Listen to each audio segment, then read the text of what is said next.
All right, man. What's good, sports fans around the world? Welcome to another action-packed edition of the Real Sports Talk Show.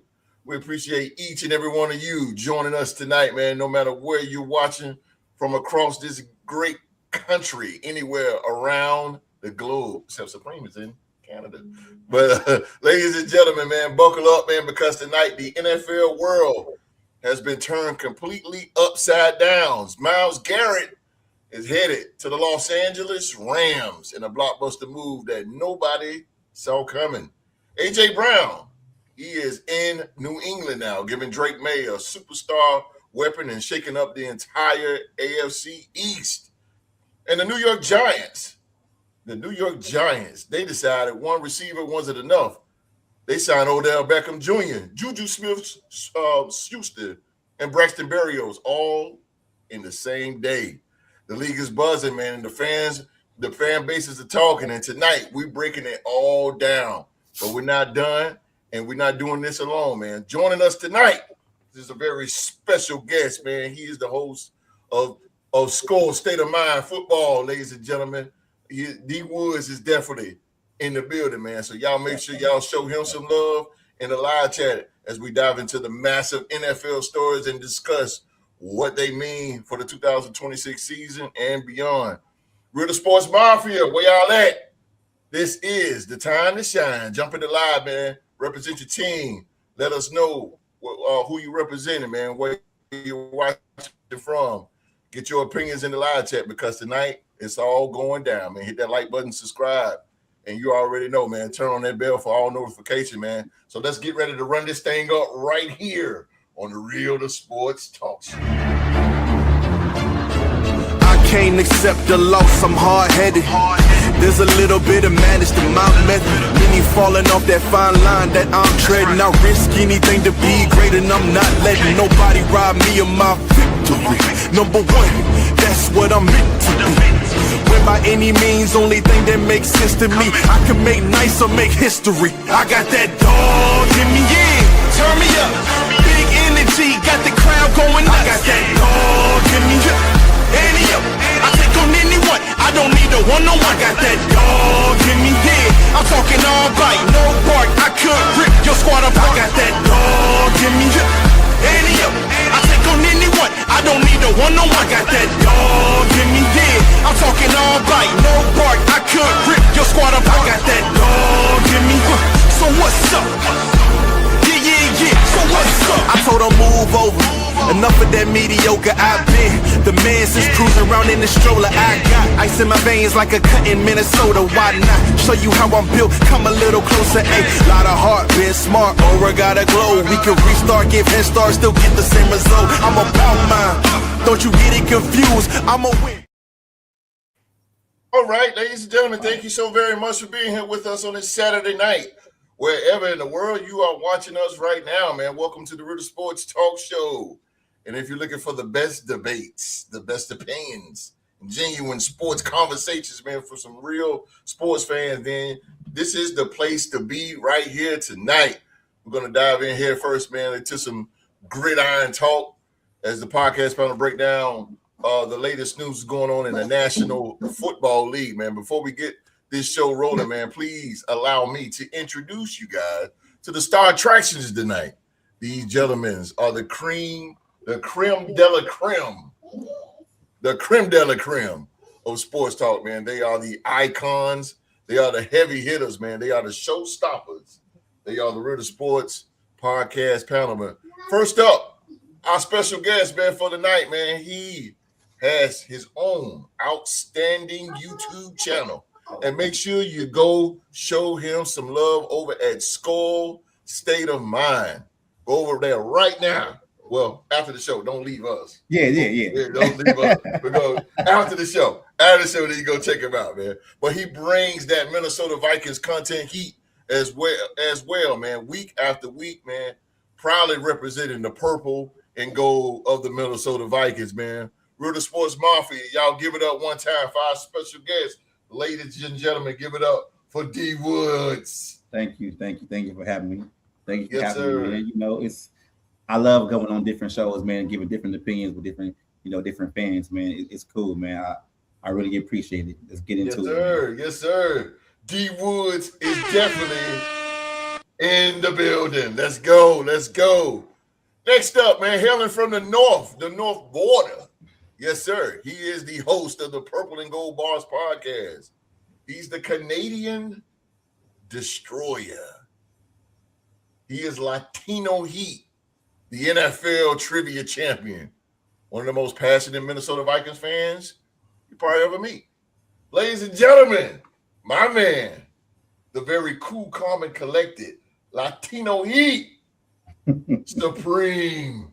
What's going on, ladies and gentlemen? Welcome back to another podcast here on Saturday, talking about the best and the most interesting topics that you're going to find on the internet, on sports in general, mostly NFL, but we got some NBA and some other facts from here and there. But if you're into that awesome roundtable discussion, expert analysis, a little bit of personality here and there, you've made it to the right spot. You're not going to find this on ESPN. You're not going to find this on FS1. You're not going to find this on NFL Network. This is where you're going to find it.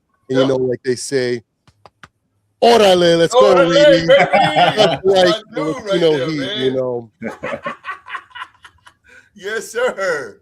And next up, man, this man don't even need an introduction. You don't even need one. Because everybody in the world know who he is. Everybody know. This man is a living legend. A true pioneer in the game. Hailing from Winston-Salem, North Carolina. Yes, sir. A Hall of Famer. He's too hot to handle and too cold to hold, ladies and gentlemen. Yes, sir. Also a longtime Minnesota Viking fan. Die hard to the core. He is the OG. I'm talking about the legendary Q-Dog. All right. What's going on, people? Glad y'all were able to tune in once a day. Hope y'all staying nice and cool, and it's hot out there today. So drink plenty of water. That's first of all. Second of all, we got D Woods in the house. Yes, sir. In the house, and that means that we got three squirrels in here that are Viking fans. Yes, sir. For him to be on, I want to show him this. I'm showing him. Yes, sir. Get you one of them, D Woods. Yes, sir. Come on. Yeah. Yes, sir. You get you one, I'll throw in a free mouthpiece for you. Okay. I'm glad y'all able to tune in today, man. We're gonna have a show. First of all, I want to give my condolences. We lost a great R&B artist and Peebo Bryson. Put out a lot of wonderful hits, man. Yes, sir. Truly a pioneer of R&B music, and will be surely missed. And so we're glad y'all tuned in to the Gay Live Chat. We want y'all popping off today. We continue, like I say, and I continue to say over and over again, you are part of this podcast. It's where we are. Your input does matter. So we got a whole load of NFL news to tell you today. Get you sparked up. These OTA are cranking. So we got to go through our drought spell, though. Once these mandatory mini camps come, just hold on, baby. We're going to be there. We're going to not wait. So stay tuned for 2 hours of good content, baby. hey, boy, that's a nice haircut there too, boy. Clean, boy. Clean. Appreciate you. Yes, sir. I had to go low. Got hot on it. Yes, sir. Boy, clean, boy. Clean. All around the edges, boy. Hey, and you know what? Just because D Woods is on here tonight, man, well, I got to do it for him since D Woods is on, man. There we go. Oh, Skol. There we go. Let's go. D Woods, go. Get it, D Woods, get it. Go, D Woods, go. There we go. Let me get it. Come on. Yeah. There you go. Yes, sir. What in the hell I'm doing Skoling with some Vikings? That's all right, though. I got love for the Vikes, man. I got love for them, man. Oh, man, I got love for them. Let's get to the – oh, my goodness. Okay. All right, here we go. Let's get to the live chat. The Mafia. Drew to the game. What's up, Drew to the game? What up, Drew? Drew to the game. TFY tab. What's going on? What's up? What up? Terrence Smith. What's happening? What's happening? Eric LaPointe, That's New Mexico Eric. Viking. New Mexico. New Mexico, boy, up in the building. My brother Red out there, my Raquel bro and out there. Yes, sir. True Hall of Fame out there. Mr. Bar Skol, brother. Yes, sir. Yes, sir. Yeah, I got to get back on track. The off season's almost over.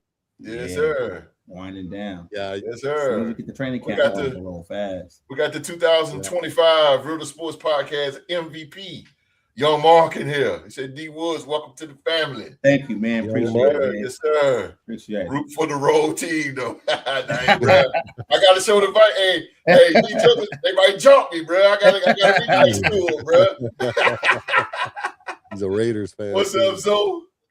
What's up, Zoe? Zoe, what's going on, brother? What's up, Zoe? Zoe. Yes, sir. Boy, Zoe. Boy, these Vikings roll deep, boy. Hey, we travel. Yeah, exactly. Y'all boy roll deep. That's what I said the first time I was on too. I was like, man, we travel, bro. I ain't gonna post that, Mark. You trying to get me killed, bro. I ain't gonna post that one, bro.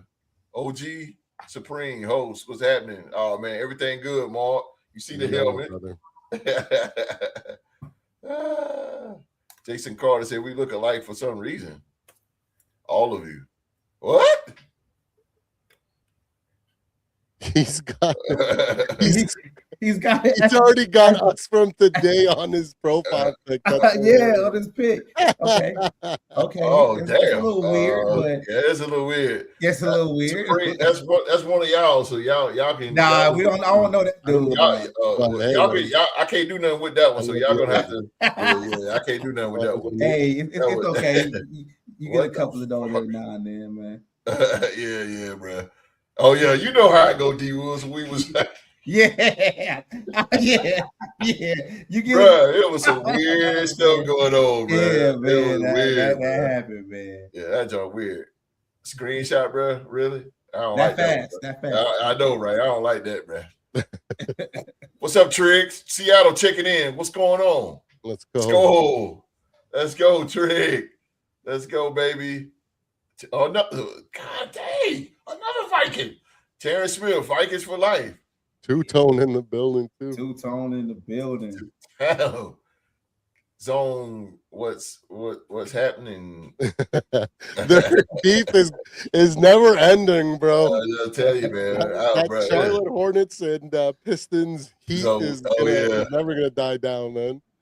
Oh, that was pure comedy. Lord. Okay. Let's not get them started though in the chat. Nah, it's me. Jason Carter, 865. Nah, it's me. Oh, okay. Oh man. Yeah, Two-Tone is in the building. That's right. Two-Tone, man, all these Vikings. It's good though, man. It's a beautiful thing. Beautiful thing, man. Cavs would never win anything, by the way. I believe that. I believe that, man. So you're not a weirdo.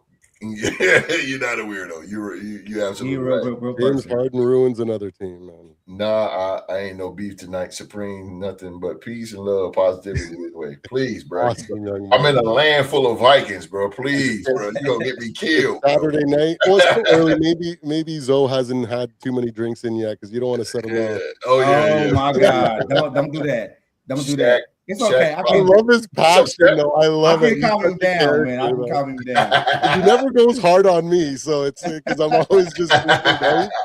So he never goes hard on me, but he'll go hard on everybody else. He said USC for life. Okay, Shaq Park. What up, Shaq? You over there in Cali, bro. Okay. In real life, though, I look exactly like Jason Tatum, and my name is Jason. Okay. Well, there you go. Okay. Jason Tatum. All right. I wish we were playing for. I ain't gonna even go there. I'd rather play the Celtics. Not here. He's damn Knicks. Boston fan. All right. All right. It is what it is, man. Again, live chat, Real Sports Mafia. Thank you guys for being here.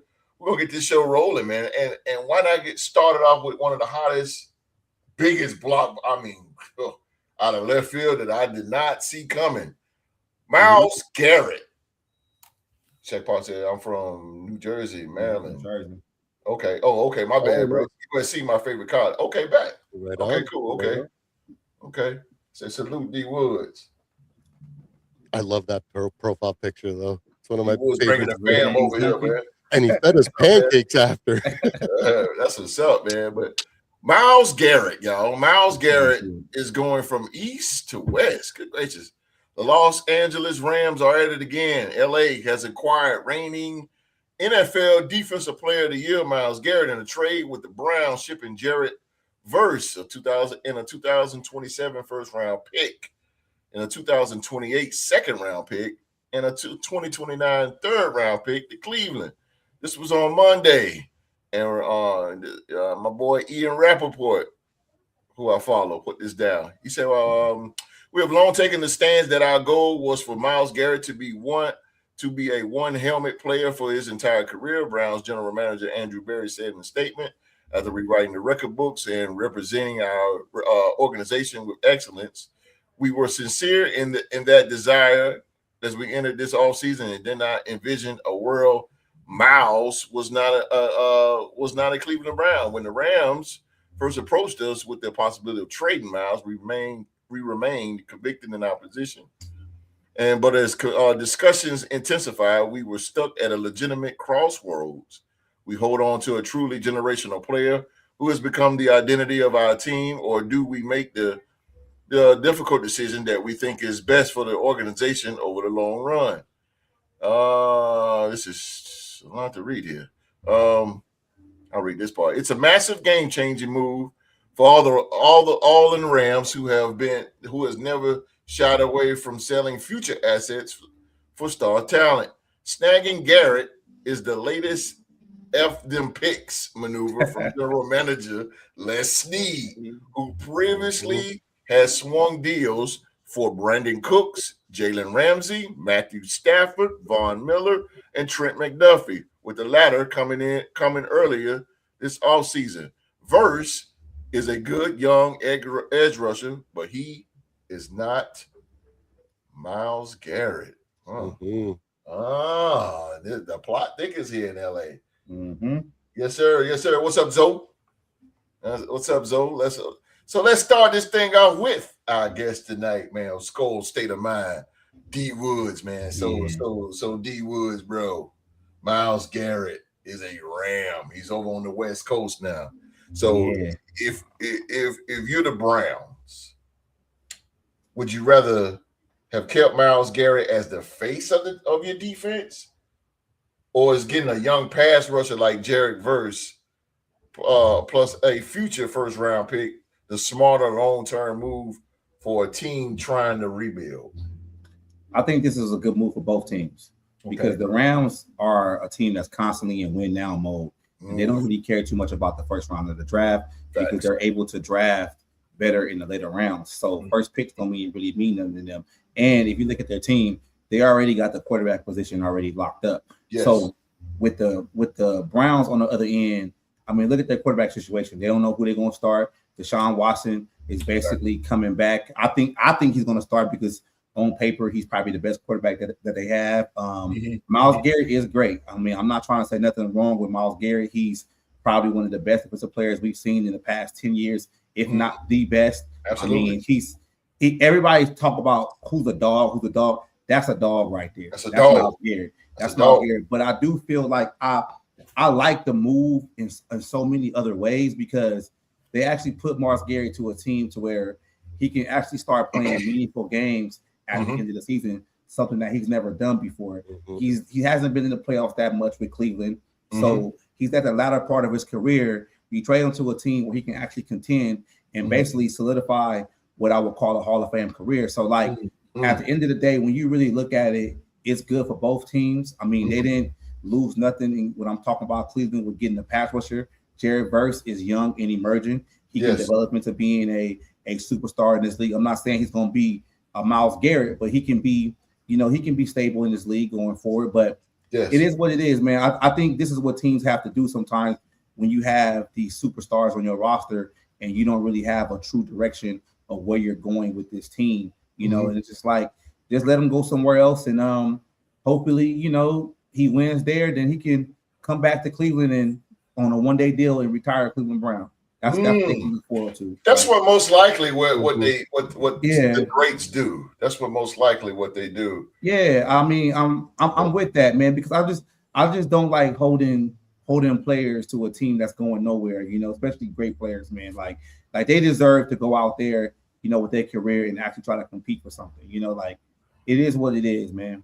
Yeah, my boy T asking, is he a fit? He's Myles Garrett. They gonna fit around Myles Garrett. Oh man, heck yeah! Oh yeah. like what are you talking about, man? They go Myles Garrett, bro. They gonna do what they gonna do to fit the scheme around him. Yes. It's Myles Garrett. You know, hey Woods. You know who's part of fighting the air like on Boys in the Hood right now, bro? Who? Raheem Morris. Yeah, I know Raheem Morris. Like, God damn it! You get a guy like them. I mean, but he had Aaron Donald, but still though.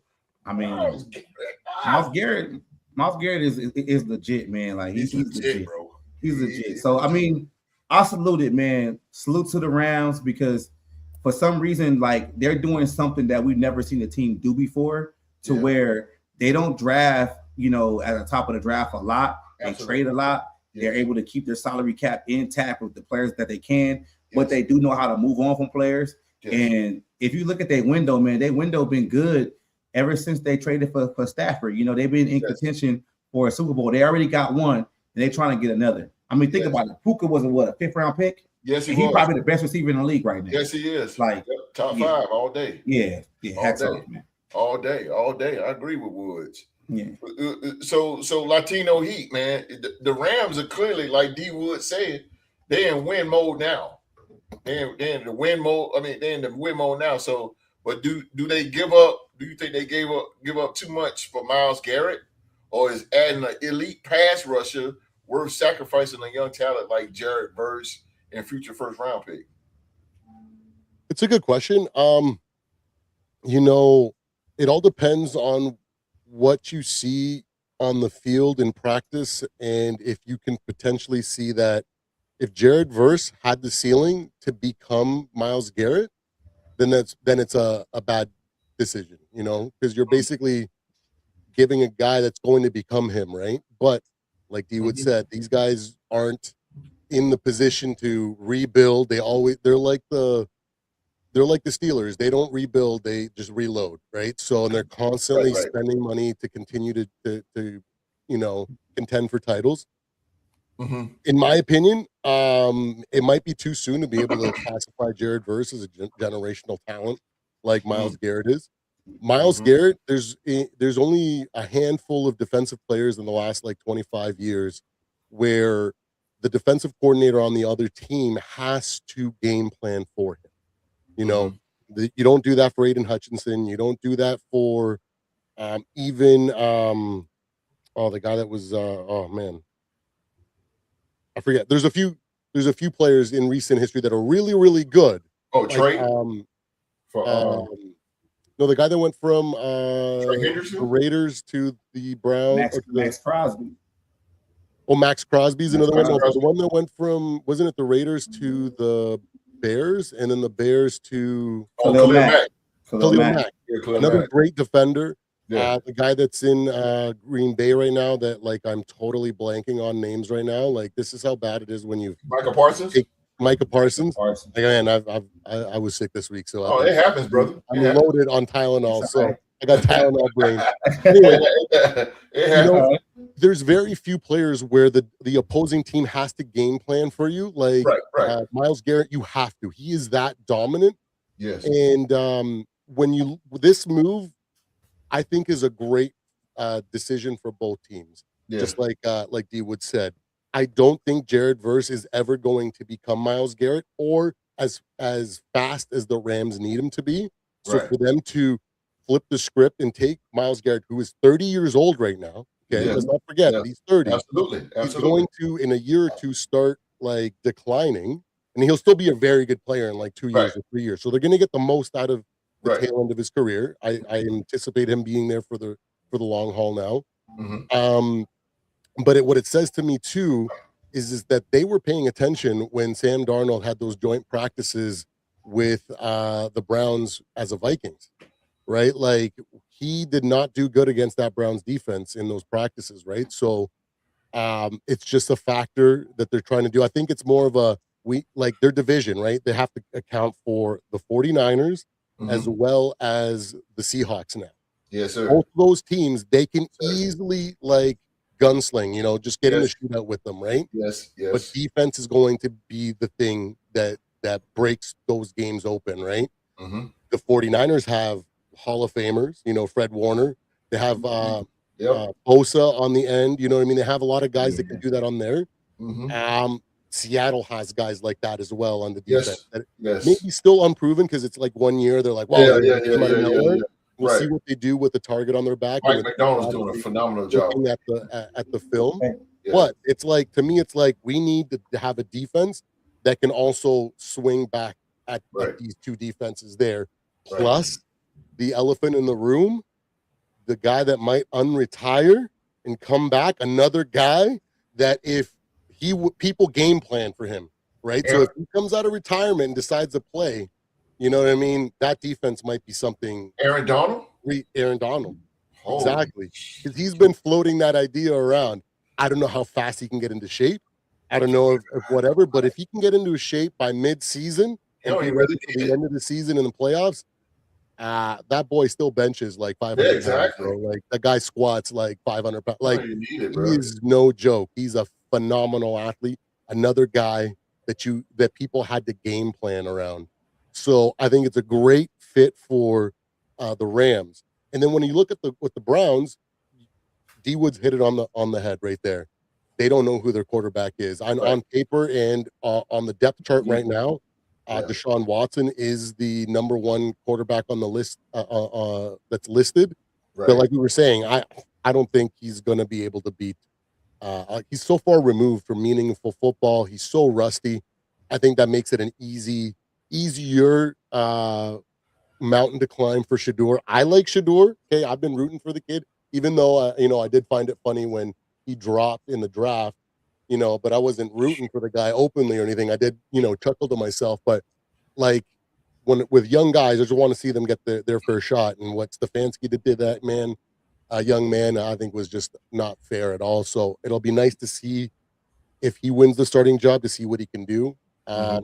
With that being said, there's so much in turmoil that they can bring in a guy like Jared Verse that is still growing. There's still a young guy with a lot of potential. Oh yeah, he could be a star, bro. Bring their roster around, right? So absolutely. For me, I don't think they gave up too much when it comes to the Rams, and I don't think the Browns gave up too much because the remaining years, the viable years from Myles Garrett, isn't going to get them to a point where they're going to be contending. By the time he starts declining, they're not even going to be starting at that process yet. And then they still got to go another 2 or 3 years of like figuring it out in the playoffs. So I think it's a win-win situation. I'm excited to see what that division looks like in the upcoming season because it's fun. And the Cardinals are going to be a wild card.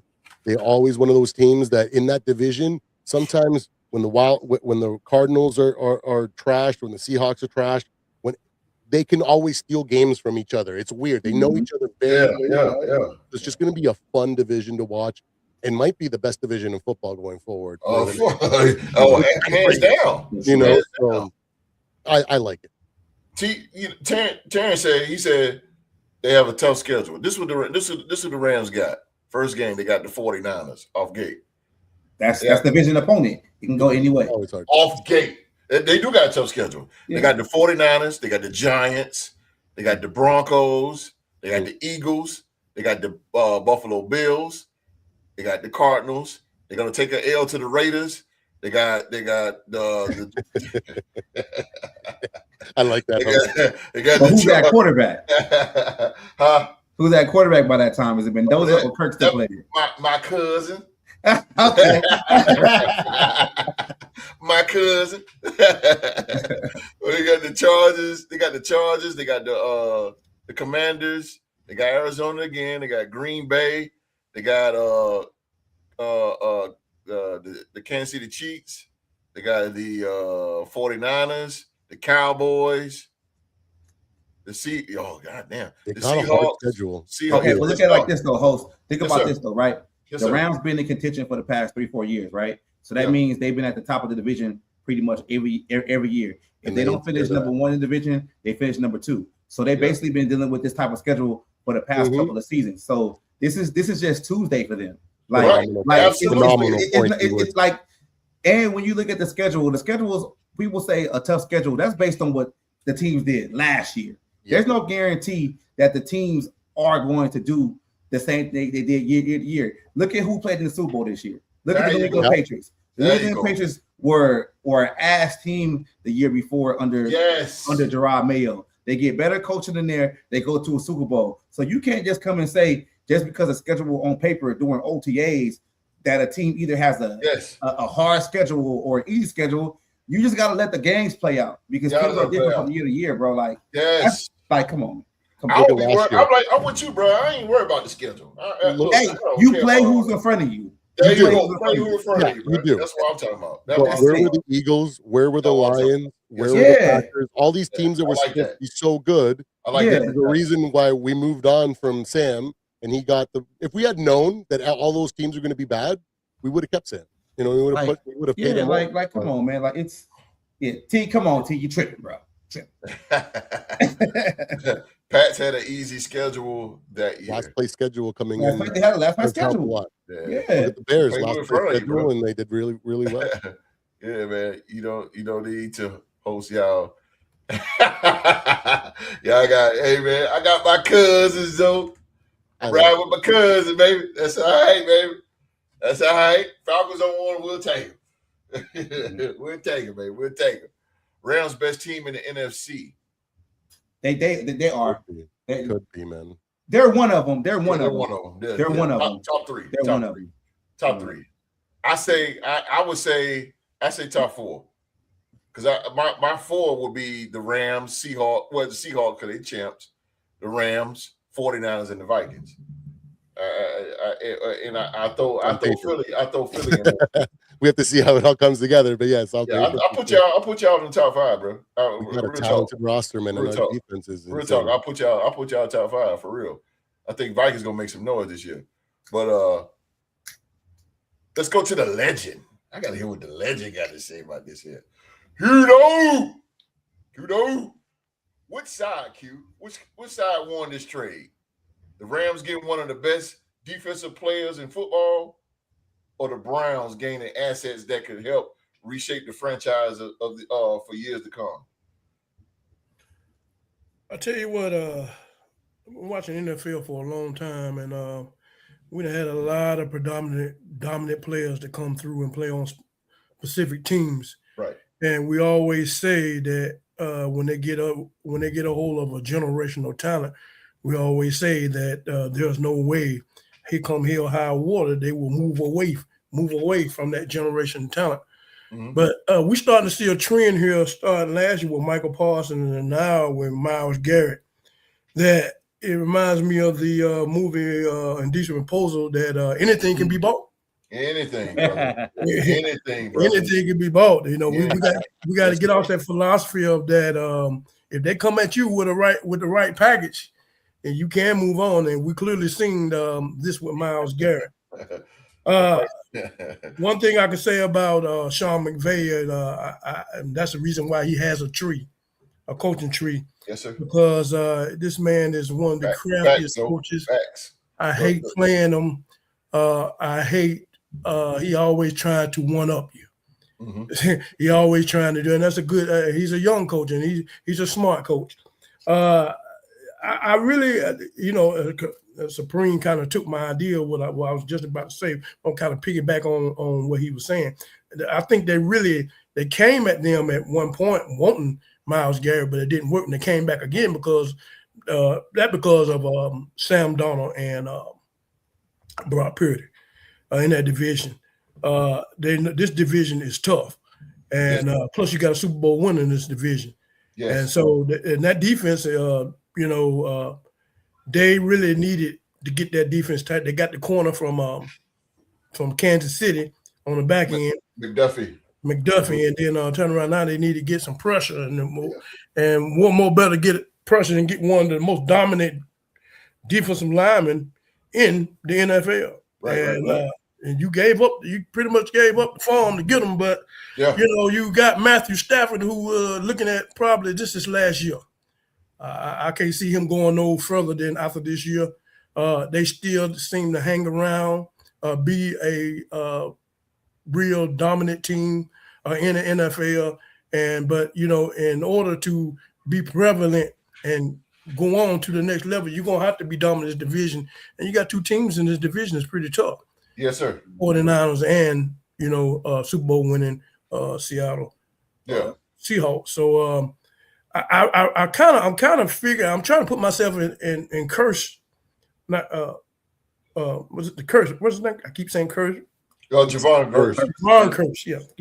Javon Curse. I'm trying to figure, I'm in his shoes. Like, man, I like, you trade me for another defensive end. I'm younger, and I like, it's like they didn't have no belief in me that we can make it with me, and I know that he is the most dominant currently at defensive lineman in the league right now. You know what I'm saying? I'm not saying that it just shows a little better version of you. I think he'll be better as his years go on because he's young. I'm not gonna say he's gonna be a Myles Garrett, but I'm kind of with everybody. I think it kind of balances off. I think one team is here, being the Rams, and another team being the Cleveland Browns is on the bottom. And when you're on the bottom like that, sometimes it's you can move on from a generational talent because you're really not. You need more picks than anything. You need to build that squad. So it may look like a big time loss, but you got picks, that's going to help you build this organization. But I really feel that it's not really the picks itself with Cleveland. That's just a dumpster fire organization. Always has been. So I think it starts with upper management. They really don't know what they're doing. They get picks, but they don't know how to get this organization going in the right direction. Jared Verse. You talking about Jared Verse? Go ahead, Q. Yeah, so I just really feel. Hopefully, hopefully we get the same Myles Garrett that we seen from Cleveland. Hopefully, he don't. You know what I'm saying? We like Michael Parsons came from Dallas and went to Green Bay and got hurt. Yeah. He was going for the rest of the season. Injuries, you know what I'm saying? I mean, I'm not wishing that on nobody. I hate injuries on any player, especially star players. We like to see them play. That's what we live for. Right. And so, and then again, it might take him a minute to get adjusted, going all the way to the West Coast. He might be a different Myles Garrett that we know. We don't know. But based on potential, yes, I really feel that it kind of balanced out to me.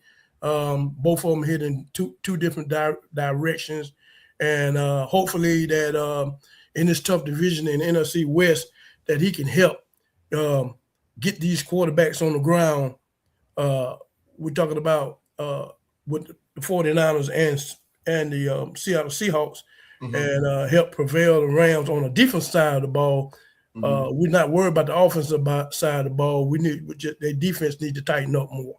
And to get them, because they've always been relevant every year, but it's time for them to to really get over the hump and get deep into the playoffs. So they went out there. They got a big dog. Yeah, they did. Big dog.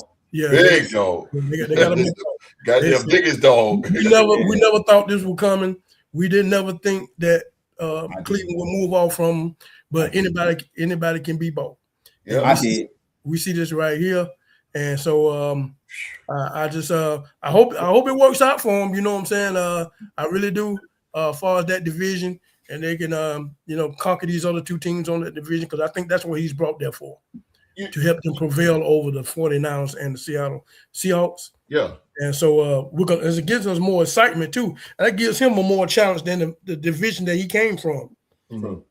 Because in that division that he came from, he pretty much was dominant over there. Now we're going to see, how dominant you're going to be in one of the toughest divisions in the NFL, NFC West.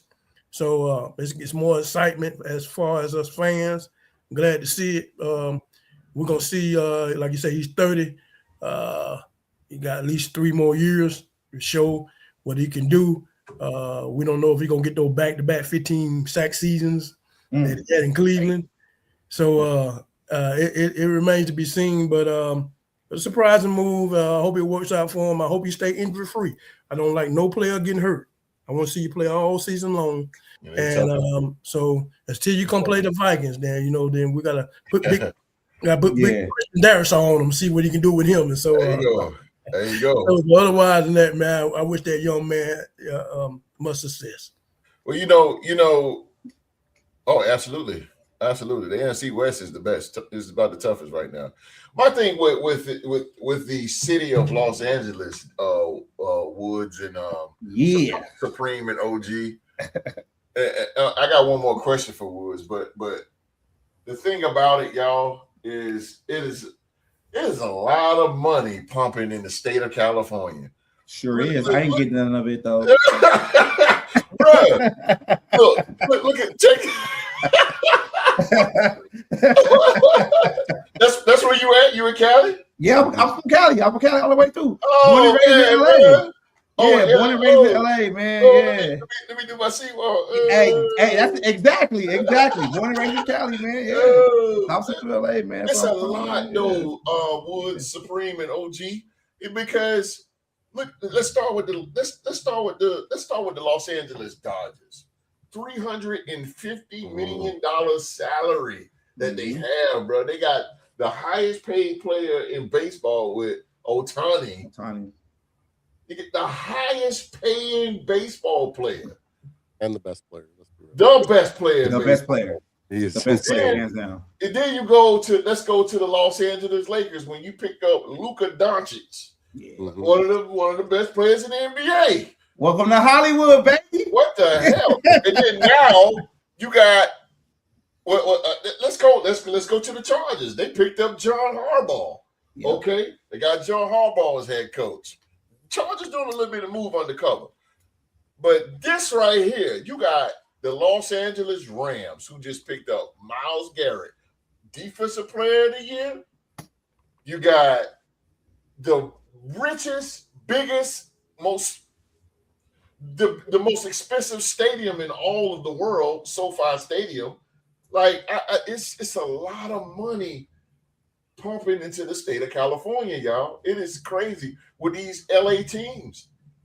I mean, LA is really the team. It is the place to be. It's like it's just. I mean, like, again, the Dodgers, the Lakers, and now the Rams.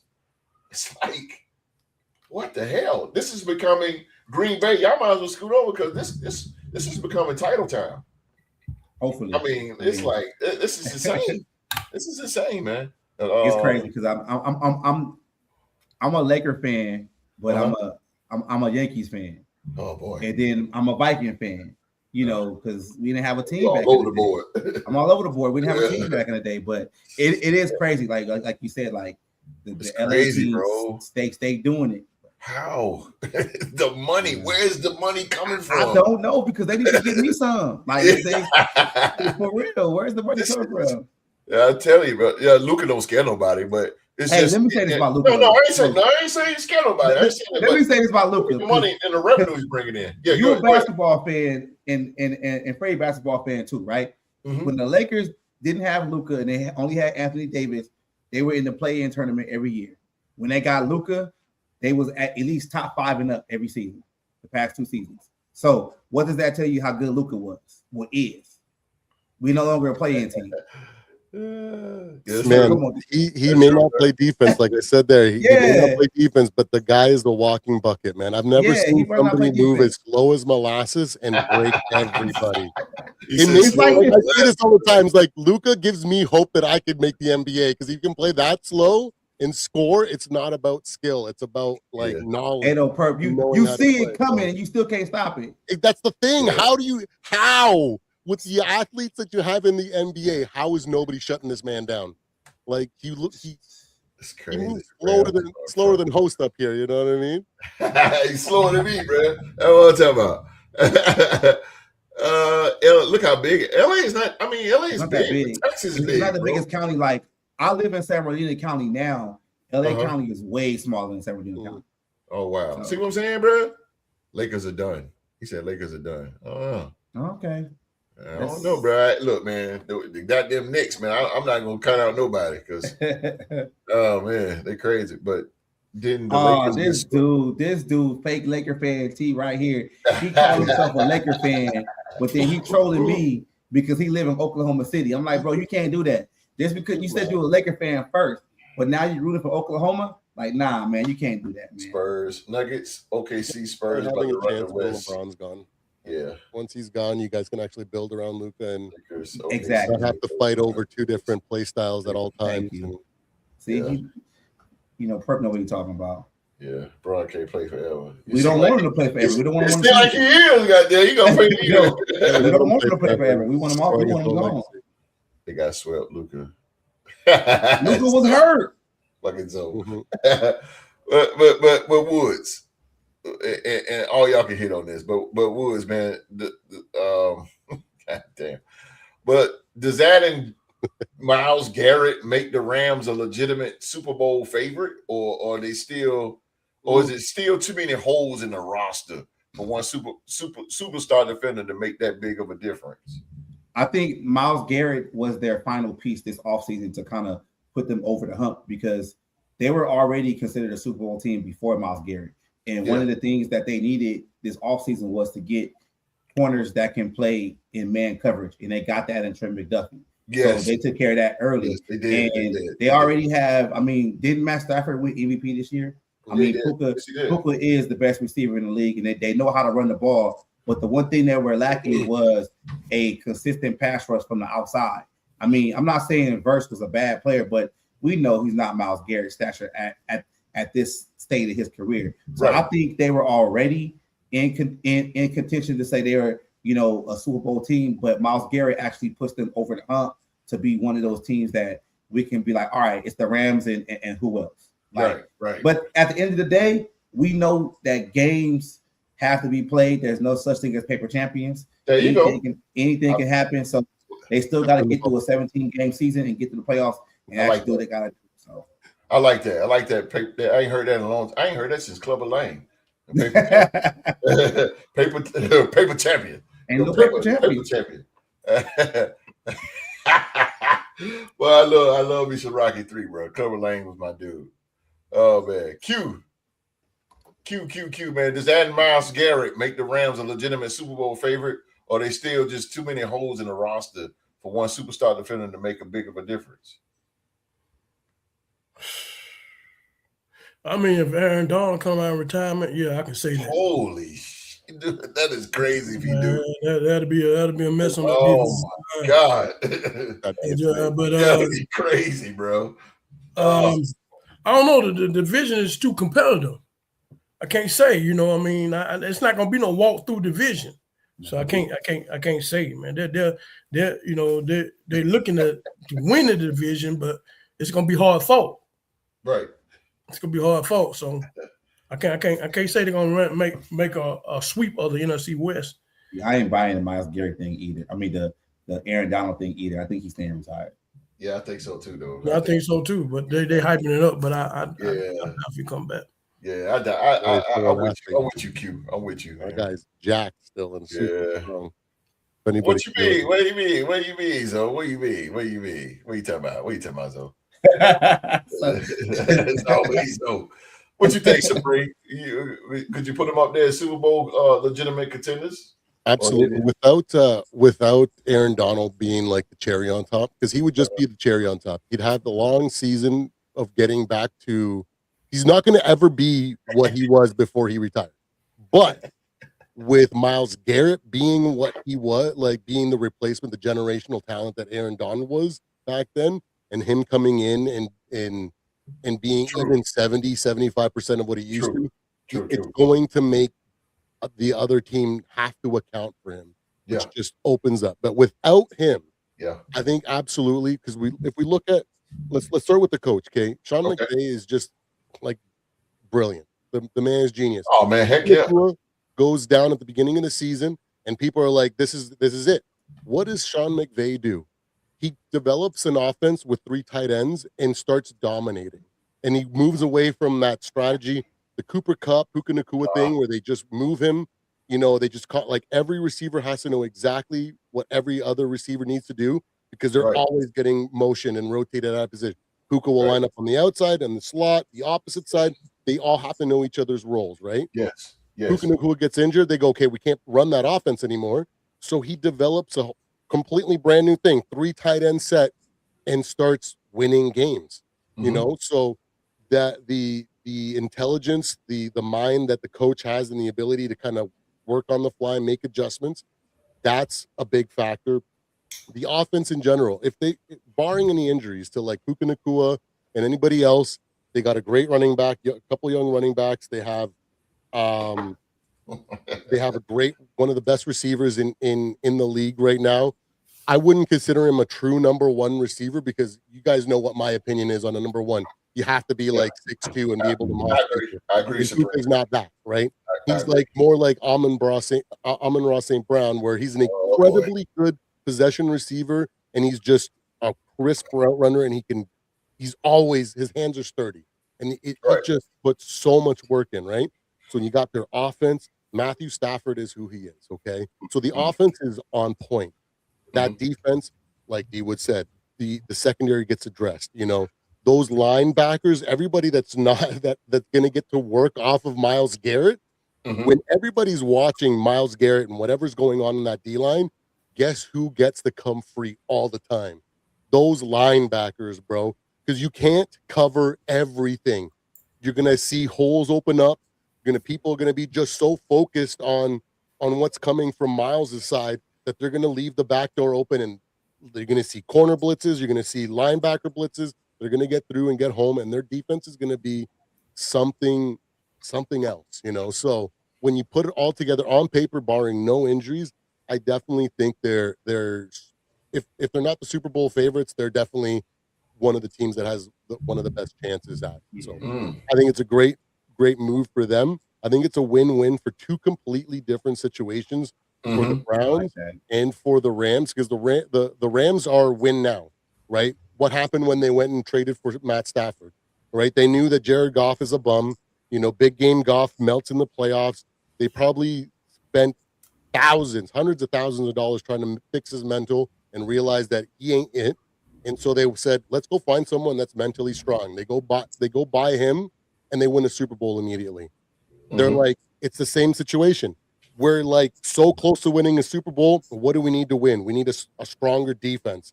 They go pick up one of the best defenders in modern football. Absolutely. So, yeah. And then you got the Browns during a transition year. They're growing. They need to get younger, not older. So they make a right move. They got a nice young player that is going to be very, very good. He's not going to replace Myles Garrett, okay? But he is still a good young player that's going to develop more of a bag as he gets older. So I think it's a great trade, and I think they are, if not the favorites, one of the best teams with the best chances for sure.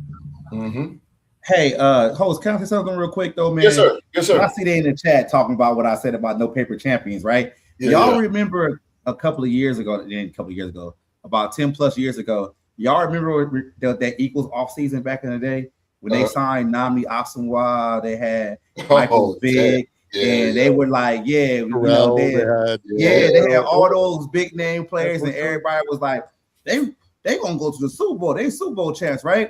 They called them the think they made the playoffs that year. Right. I'm just saying, ain't no championship. You don't give out the championship in OTAs. Right. Games still have to be played. That's not saying Myles Garrett is not great. That's not saying that the LA Rams might not be a great team this year. That's not me taking anything from them. All I'm saying, games still got to get played, man. You can lose a game in the playoff off of a field goal. Games still got to get played, man. That's all I'm saying. I agree with you. Games still gotta be go down week 2 with a torn ACL. Exactly. You never know. Like, you never know, man. Barring injuries, massive injuries. Yeah, games still got to be played. Like, it's no shade on it. It's just, that's how it is in sports, man. You got to play the games first. There you go. This ain't like the BCS back in the day where they just give it to the certain teams that they like, and then they contend for a title. Like, nah, you still got to play the games, man. Still got to play them. Eagle. Okay, twin. Hey, Q, you called him out, boy. The live chat is you called him out, boy. Oh yeah. Them boys off the chain. I'm trying to get to everybody coming. Good God. I love it. I love it though, man. I love it. I love it. All right, moving on, man.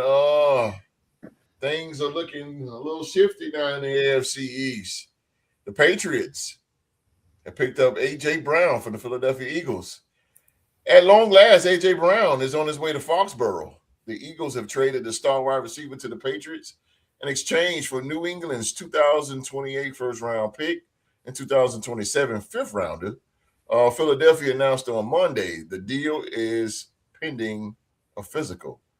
The move reunites Brown with Pats head coach Mike Vrabel, for whom he the wideout played his first 3 seasons in Tennessee from 2019 to 2022. Brown trade is bubbled for the past several months with the Patriots emerging as the likely destination. The question became when and how much. Eagles general manager Howie Roseman and had stood firm that he wouldn't give away the wideout, but it's been clear that at the right price, Philly was comfortable moving on. The Patriots eventually met the ask. As the offseason rumor churned, the Eagles were pressed to move Brown, but as the weeks were on, it became an obvious trade was coming at the onset of June.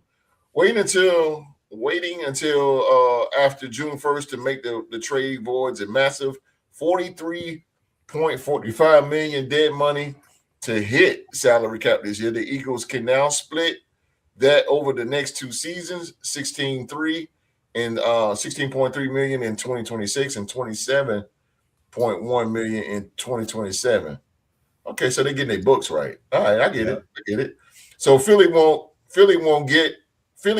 gain any tangible cap space over the next 2 years, but avoided the large chunk coming in 2026. Waiting didn't provide Philly with draft assets for 2026, but has already made offseason maneuvers to help fill the void, and the Eagles added another chip to their 2027 and 2028 draft stock. So, we read this. A 3-time Pro Bowler Brown is coming off a frustrating season in which he generated 1,003 yards, 7 touchdowns on 78 catches with a career low of 12.9 yards per catch. It marked his lowest yardage output since 2021, his final year in Tennessee, when he played just 13 games. 13 games. So we're going to go back to the woodshed here. hey, man, that's copyright, man.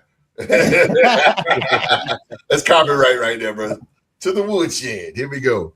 All right, man. So if you were the Eagles, Woods, how do you justify trading away a proven star like A.J. Brown for only a future first-round pick?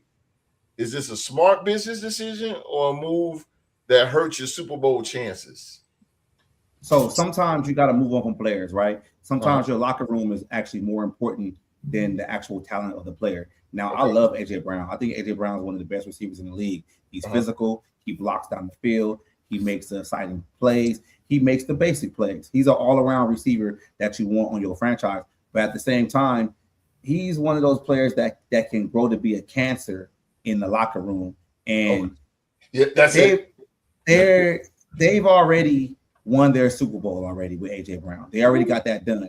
I think it would have been a little bit different if they hadn't won a Super Bowl a few years ago and all this stuff came up. But at the end of the day, you could kind of see A.J. Brown was going to get moved because the Eagles actually traded up in the draft to draft Mekhi Lemon from SC. So they already got their heir apparent to A.J. Brown. But it also gives the New England Patriots a true bona fide number 1 receiver that is still in their prime. So I get that, for Vrabel. And I actually forgot he was, coached by Vrabel back in the day in Tennessee when he first. That's what I'm saying, bro. Everybody says that. Everybody says that. I forgot about that. But everybody says that. It's a good move for both teams, man. It's just crazy. Some of these trades right now, I believe these general managers are actually starting to get these things right. When making these trades, There's not a lot of lopsided trades that we used to see in the past. Like you can understand it from a certain standpoint for each team. Like, all right, we're gonna do this. And if you think about what the Eagles did by trading up in the draft, they got that draft equity right back when they traded AJ Brown away, right? If not more. You right. know what I'm saying? So it's kind of like a wash, though. You know. So let's see what happens. I'm intrigued. I talked to a lot of Eagles fans yesterday in Virginia. I was up in Virginia yesterday, and they talked. Man, they like, man, like you said about that locker room thing. They glad he gone. Yeah. Like, whoa, like, yeah, this is. And did y'all hear about him linking stuff to the media? Yes, bro. He was signing jerseys before he even got traded. Yeah. So I mean, we knew. So this is what I believe. I believe Diana Rossini broke the trade that they were actually in contact before her and Vrabel stuff came out. So I think like what happened was the Eagles, they couldn't do it because of the post June 1st situation, and they waited. But this trade was already going to happen anyway. Right. It was already in the books, man. Like that AJ Brown knew that's why he wasn't at the weddings and stuff, man. You know what I mean? Why they wasn't at his wedding, you know? So it is what it is, man. Sometimes players got to move on, man. But AJ Brown is a great receiver. I mean, Ado Prep. You saw what he did against us last season, and against Minnesota. So yeah, he ate us up too. He that good, man. He that good. He big dude, man. He big dude, man. Q Dog, the Diggity Dog here. What team faces? What team you think faces more pressure after this trade? The Patriots to prove AJ Brown can help the franchise, or the Eagles to show that they can replace AJ Brown?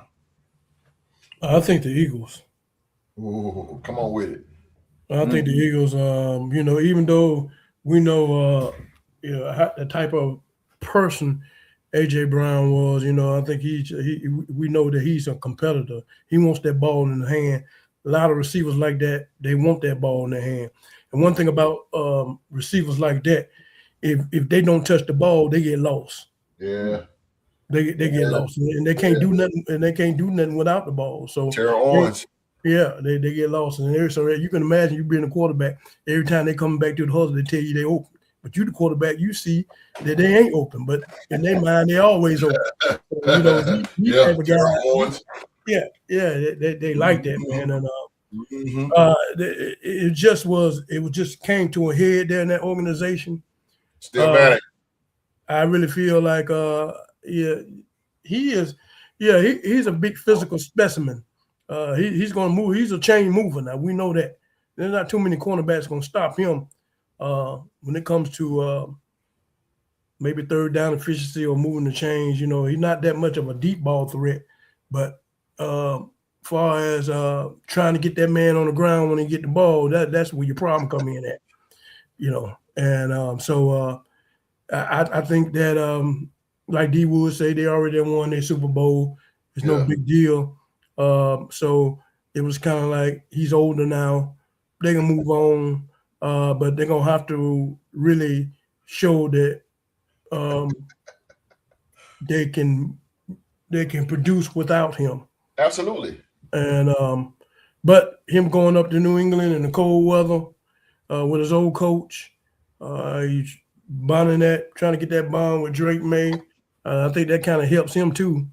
Get a big physical receiver like that, a big target. There you go. And so it's kind of like, to me, it's kind of like maybe it kind of worked out for both sides because they got rid of a disgruntled player. They couldn't keep him in there for another season. We seen this being played out before he actually being done. Yeah. Talked about this before. Yeah. Really, as soon as the season ended. Yeah. And this was talking about this trade that was going to happen, and the New England was expressing interest, so it was already in the file.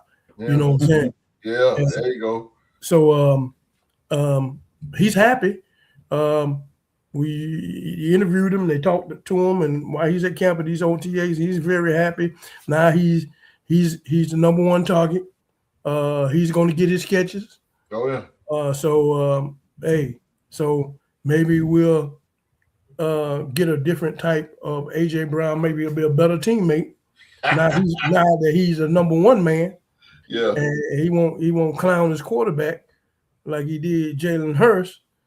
And in a way, he's saying that he be open, but he won't throw through tight windows. Right. Yeah. So the thing about it is that that he's just that type of receiver, man. You just got to feed him. If you don't feed him, you're gonna hear his mouth. You know what I'm saying? He don't mind talking. Right. And and outside of the locker room anyway. And so we're gonna see how this is gonna play out. New England, the Vikings. I know we play New England. We go up there. We travel up there. Be him and the Justin Jefferson show. So we'll see how that's gonna play out. I wish the best for him. Justin Jefferson will cook that secondary. Yeah. I mean, they got a boy that I like. That they got Christian Gonzalez. That Gonzalez boy, I like. Yeah, Gonzalez. Hey, if the Patriots won the Super Bowl, that was my MVP. He ain't no joke. I like. He ain't no joke. Gonzalez is legit. He probably one of the best corners in the league. I think he is. I really think he is. I talked about him far as after the Super Bowl and everything, man. That dude got blankets covered. Hey, Q Dog, the way he played in that Super Bowl, man. Yeah. Like with the bright lights, I was like, this dude is He's one of the best corners in the league. But this is Jay Jettas, bro. This is the best wide receiver in football. And more cold, I think it's gonna be a battle. Yeah, it's gonna be a battle. Jay Jettas carry. But I really feel like I'm happy for AJ Brown. He happy. And they interviewed Smith. He said he's shit. He don't like AJ Brown, boy. He do not like AJ Brown. He an Eagles fan? Got to be, bro. You don't like him like that, bro. It must be something in the Philly water because y'all always you gotta get that man credit, man. That dude good, man. that dude. He just had a lot of this. He had a lot of mouth. He got a lot of mouth. But he got a lot of mouth. But I'm telling you, that dude is a chain mover, bro. But you know what, Q? If he's not careful with his mouth, because I've seen this before happening in my camp with Devontae Adams. Devontae faked the injury to get out, and then he went to the Jets and thought the grass was greener, but it wasn't. And now he went to the Rams, and it's like now you chasing waterfalls now or dreams. So he the same Devontae Adams though. He ain't the same. But you see Devontae fading out though. Because notice when we talked about the Rams, ain't nobody bring up Devontae Adams, but we brought up Puka. You see what I'm saying? You see how Devontae fading out? He's a second guy now. Your mouth and your legacy, what you do, fades you away from the conversation. I don't want that to happen to AJ Brown, but if he keep on with that drama, it's gonna fade. But I don't think you will this season. I don't think you will hear his mouth. I don't think so. Yeah, I think he's done. He got what he wants. Yeah, I agree with you. He got what he wants. The ball will come to you. It's up to you now. It's up to you. There you go. You can't be dropping no damn passes like you did last year. You can't be dropping no damn passes. They're gonna clown you. So you gotta get your mitts together, bro. Yeah, you gotta get your mitts together. And I'm with you, Q. If he don't show up, it's gonna be on him. It's gonna be on him. And guess what? Eagle fans gonna do? They're gonna do it like a little kid. Watch. I tell you, bro. So he got a lot to prove, man. He got a lot to prove. Latino Heat. Drake Maye. Drake Maye got him a legitimate number one now. No more no names. He got him a number one. And he got Romeo Dobbs on the other side. Does the addition of AJ Brown instantly make the Patriots a playoff team, or do they still have too many questions elsewhere on that roster? I don't think it makes them instantly because they're still going to have to build some chemistry. Throwing to a real number one is different than throwing to a really good number one. Like, it's something that we saw with JJ and JJ. When you throw to a number one, you have to have this thing where, like, there's balls that you throw to a real number one that you wouldn't throw to a regular receiver because you just have to have that confidence. Yeah. And you have to put it in places where he can make the so it's just different, right? So there's going to be that learning process. For me, his height is what makes him a number one, right? But if I were going to put all the number ones in the league that are true number ones, I would put AJ at the bottom of that list. Yes, he has had some big games. He's had some big moments. But at the end of the day, there are just more consistent, better athletes. He's not like crazy fast or anything like that. Right. He runs a crisp route. He's got great hands and he's tall, right? Yeah, I agree. But he's no massively athletic guy that's going to be breaking you with speed and then being able to jump up and catch like a one-handed pass while having another defender, having hands on the ball like Jefferson does, right? He doesn't have that type of skill. So but he's still a number one. You still have to throw to him a little bit differently at times, and you have to have confidence in him.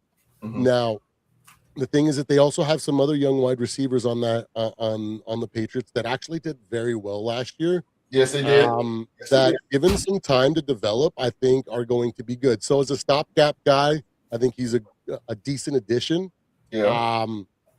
To me, I just can't get it's like getting T.O. without the skill. You know there what I mean? You go, Supreme. There you go. If you're going to talk and be a locker room cancer, you have to be generational. You have to be so good that it cancels that out. And he doesn't have that skill. He's good, but he's not great, right? So there's that factor. But for me, what makes me say they're a fringe playoff team isn't really their offense, because we know what Drake Maye can do. He's the pocket passer. So finally, he goes from Tannehill, that's a pocket passer, right? Which basically made his career in Tennessee. And then he goes to AJ, or not AJ, he goes to Jalen Hurts, who is a play action guy that doesn't have the accuracy, and he's not a pocket passer. So he used to get frustrated at the fact that in certain situations in the game, you have to go to your number one and you have to call certain types of plays. And they didn't do that when he was there. Very true. So that irked him. Now, the thing is that Drake Maye is that type of guy that he has the ability to throw up a 50-50 ball, and he's got that confidence, and he's a better pocket passer than Jalen Hurts, right?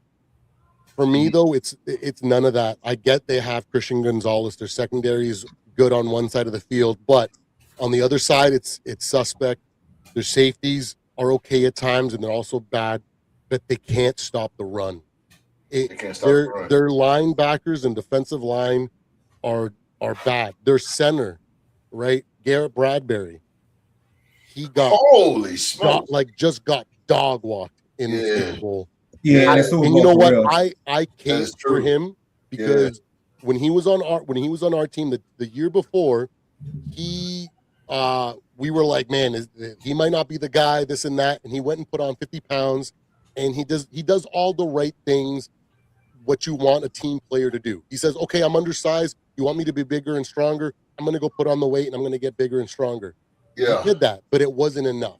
And then you saw it in the Super Bowl that liability is massive, right? Yes. So for me, that's why I say maybe a fringe playoff team, because if they don't get that linebacking crew, that defensive line, run stopping under control, it doesn't matter, because there were so many times in the season where they'd be build up a good lead, and all of a sudden they'd start gashing them with runs, and all of a sudden the other team's back in the game, and now they have to basically have a shootout, and Drake Maye's got to do heroics, right? In order to win, and that's usually not a recipe for success in the long term, and that's not a team that I would consider a contender. Maybe a dark horse at best. A fringe playoff wild card team is the closest that I would place him, but he doesn't move that needle for me. No. To me, it's irrelevant, because I thought that their receivers, their nice young running back, I forget his name right now. Man, that boy was gashing people. Man, that dude, he's good, man. He's freaking good. He's the small. He breaks a tackle and he's gone for 50 yards, bro. Right? So facts. Do you really I get the need, because there were moments late in games where you need to have a true number one, and that's what lost in the game. Stephon Diggs was too small. The other guys may have had the size, but they're not they haven't developed to be number ones. So getting that ability to have someone like that there that kind Trayvon of Henderson. fills that stopgap while they Trayvon find Henderson. someone else Trayvon is Henderson. okay. I wouldn't personally look for AJ Brown because to me he's a cancer. And now, fast forward a year from now, okay? Let's say that he has a great statistical year, but they lose a bunch of games because of that defense. How long is it going to be before he becomes a cancer in that locker room? If they don't address it this year and then he keeps his mouth shut in the offseason and then they don't get any better next year, guaranteed he's going to pull the same crap that he pulled in Tennessee, that he pulled in Philadelphia. Yeah. That's the reason why I wouldn't go for him. But you know what? If you, like the song says, if you can't be with the one that you're with, love the one that you're with, you know? Love which one win. You know, if you can't be with the one that you love, love the one that you're with, right?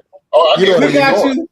Oh, yeah, I get where you're going. So make the best out of it. Maybe use him. Maybe Lemon. The thing is, Lemon is only 5'11", so it's not like he can really moss people unless he's got like a crazy vertical. Yeah. And he's still a year or two before he needs to get acclimated and develop those skills to be a true number one. If that was Devontae Smith is right? going to be number one. Like for the Eagles, you know what I mean? Like They both small. I just they're both small. don't know. I feel like Johan they'll Dotson probably be looking for another receiver, a real number one in the draft in the near future. Just because I agree. That's my point of view. Yeah, I think you cooked on your point of view too. I think you cooked real good. I agree with you. They are like Woods pointed out, they are small. But Devontae's clearly he's going to be number one. And then again, you got Johan Dotson in the slot. So unless Johan goes to the out and bring Lemon inside the as a slot, I don't know. However you could play it, I mean, it won't be wrong. Did y'all ever see that game against AJ Brown and Emmanuel Forbes? I want y'all to go look at that. He made that man cry. That man, he ended that man's career on one. This dude really one day. I never seen nobody hate AJ Brown like this. Yeah, me neither, man. I'm not sure if he's trolling or he's being serious. Might be an Eagles fan, like I don't know, bro. Hey, I hate Pat Mahomes. Well, he's not even an Eagles fan. He said that earlier. Actually, I'm looking. He a Cowboys fan. Yeah. You know? I hate Pat Mahomes to the fullest, bro. But I mean, You hate Pat Mahomes? Yes, sir. He's in the same division as them, man. I hate you got to remember that. I hate the whole organization. I hate the whole organization, bro. If I had a chance, hate Pat Mahomes. I don't even know what to say. Woods, let me tell you it's like we hate the Lions. I had a chance, bro. I would go to Arrowhead Stadium and go right in the middle of the stadium, pull my pants down, and take a dump right there on their field. That's how much I hate them. I hate them.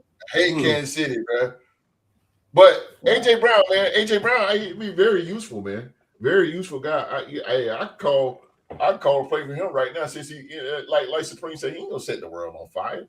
He ain't got those blazing speed like that. I hate Kirk Cousins. Okay. Why Kirk got to catch a straight, man? What come on, man. Wait, but he my cousin. My cousin like that. The thing is, AJ is number one receiver. But we have to call a spade at the same time. AJ Brown is a legit number one receiver. He's not like a second stringer or someone that should be playing the two. He does have those intangibles, and he can play like that. But he would never be my number one choice. If I was a GM and saying, if I could take anybody in the league in a fantasy draft, I'm never taking him. I'm never even looking him second way, you know. But it's just, it is what it is. That's what Eric Bowles was. Think about it. Drama with no skill. You thinking, huh? Okay. Eric Mose was it. He's the same player, same type of player. He's the number one. I would say he even. Yeah, I give him that. I like play calling Wood. So immediately what popped in my head with AJ Brown, what what's his name? That name. Looking right at his face, our old head coach, their offensive coordinator.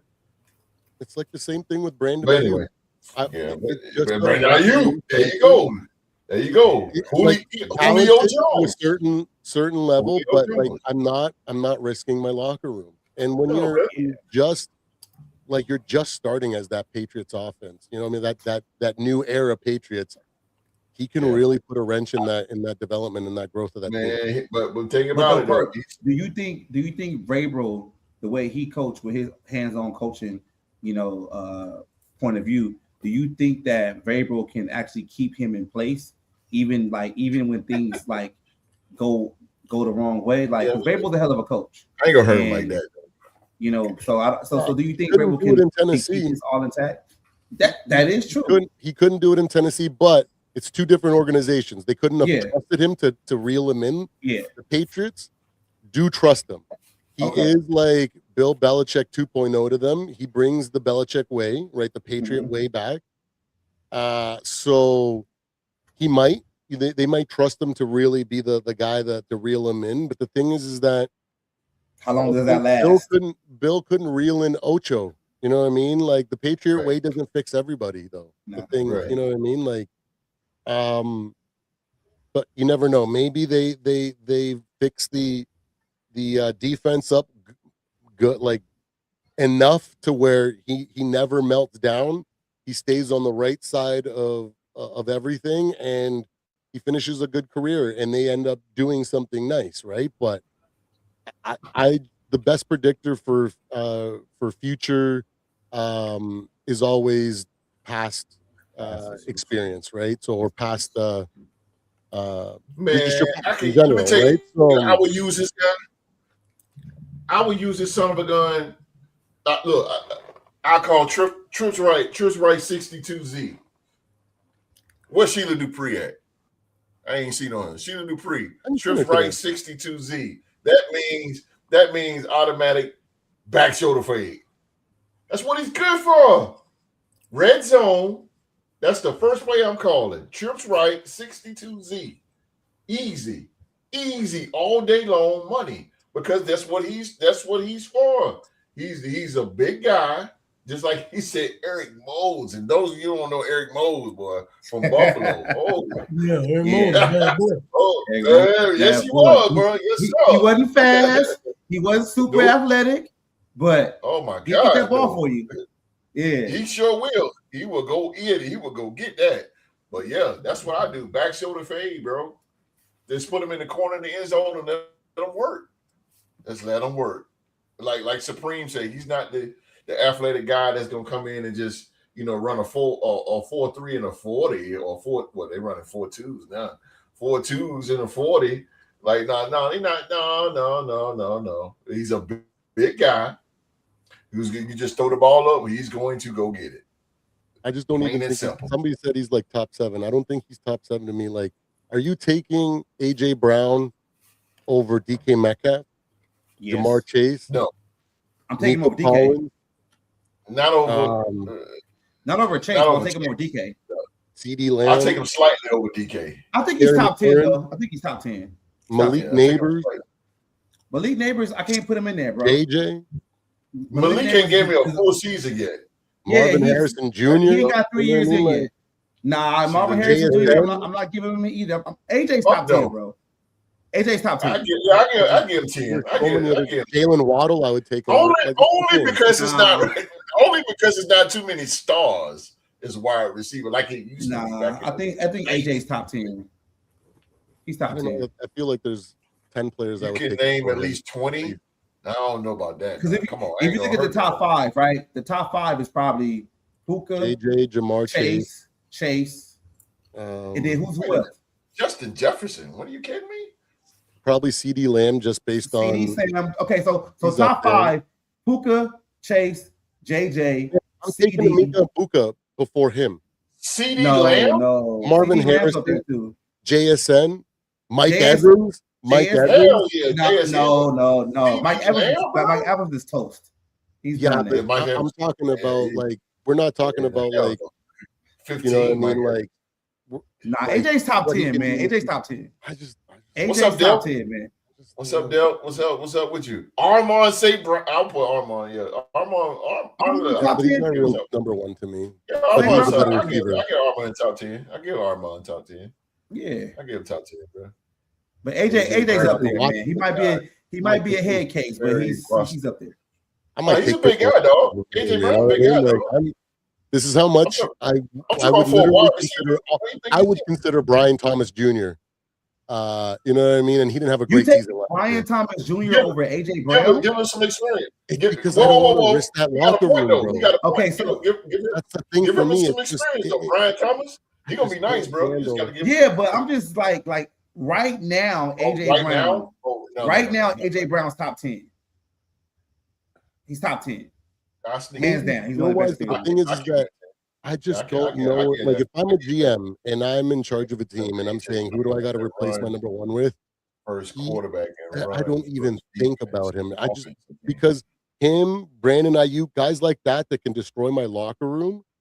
I just cannot do that. That's my job on the line too. You know, got to think about that. Yeah, but that's something different with the locker room. I get the locker room aspect. I'm just talking about like play style, stats, skill. AJ's top 10. He might be number one in locker room cancer. That might be true. But as of like skill for receiver, he's top 10, bro. Top 10. AJ Brown's good.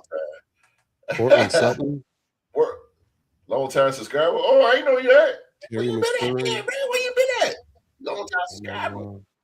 But where's for football all day?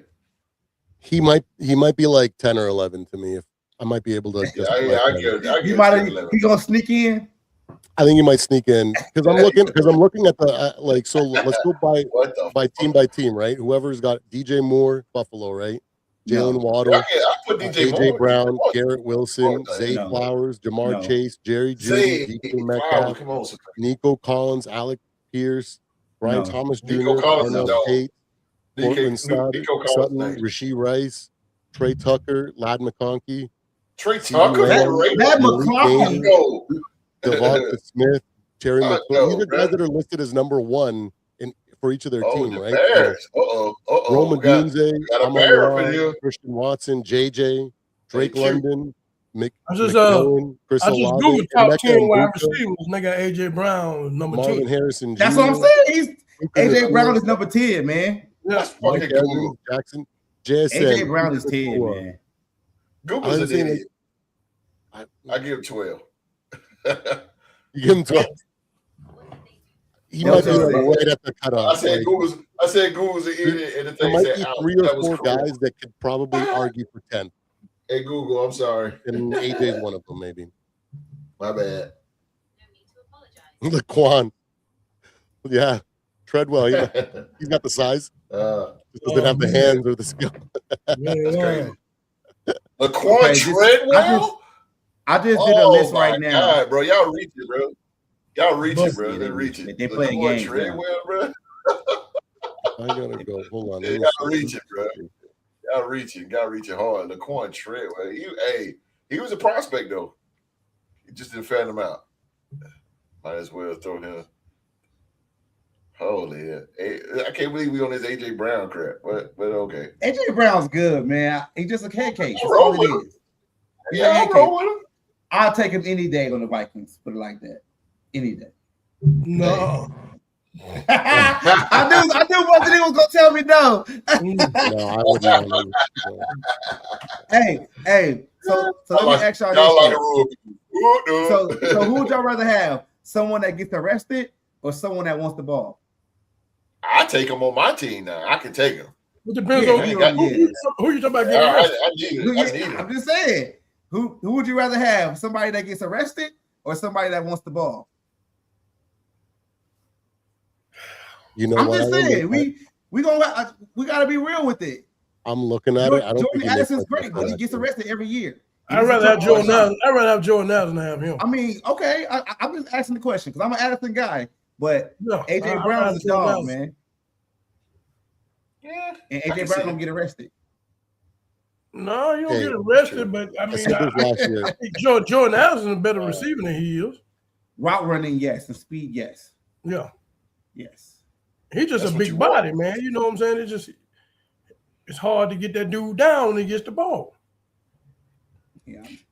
Ron, I think the way he done the Eagles and the whole drama thing, it just put a little sting on his head. Don't be throwing shade over at Addison. He don't like that. Right. Addison got I'm arrested. probably Addison, one of the biggest fan, but I said it I last gotta year. I call it what said, it is. Yeah, like I that. said, I'm not going to throw stones in a glass house because I know what I was like at his age, and I was an idiot, and I've been Me too, arrested bro. at that Me age. too. And I've done some stupid stuff. Me He's too, bro. young and immature, right? We were all Yeah, young and but immature, and with me and the our police- minds that we have now, Police being don't agree, bro. pushing 40 and stuff like that, we Hey, who think differently than him. You know, who what I mean? AJ Brown beat up? He said AJ Brown didn't. He said Addison get arrested for misdemeanors. He don't beat up people. Who beat up somebody? Who AJ Brown beat up? Who AJ Yeah. Brown beat up? I just think he's just a locker room cancer. Like Who? his attitude and What? the diva in him. I just want to know who he beat up. I ain't never heard I that haven't one. heard that. The crazy, the man. Yeah, I don't remember that at all. I feel that. But the thing is, is that this is a testament to how polarizing he is. Yes. Because we've literally talked about him for like 15 minutes straight. Yes. Arguing about him. Hey, because the thing is that that kill nobody like Henry Ruggs. What do you mean? the thing is that this you is better the take reason what you got, bro. what drops him down most people's list is because you go like he like makes people, he rubs people the wrong way, and when he rubs your teammates the wrong way, that's just something you just can't stand for, man. Like, but the perk. I think the biggest issue with you talking about DK? When DK dropped that, when he punched that fan. Oh, DK! In the that fan deserved it, though. Come on, yeah, he did, bro. He deserved it. He deserved it. He had one coming. He had one coming. He I ain't gonna lie to you. I can't get mad at DK for that, man. I can't get mad at you, bro. Yeah, and then they was losing too, bro. Yeah.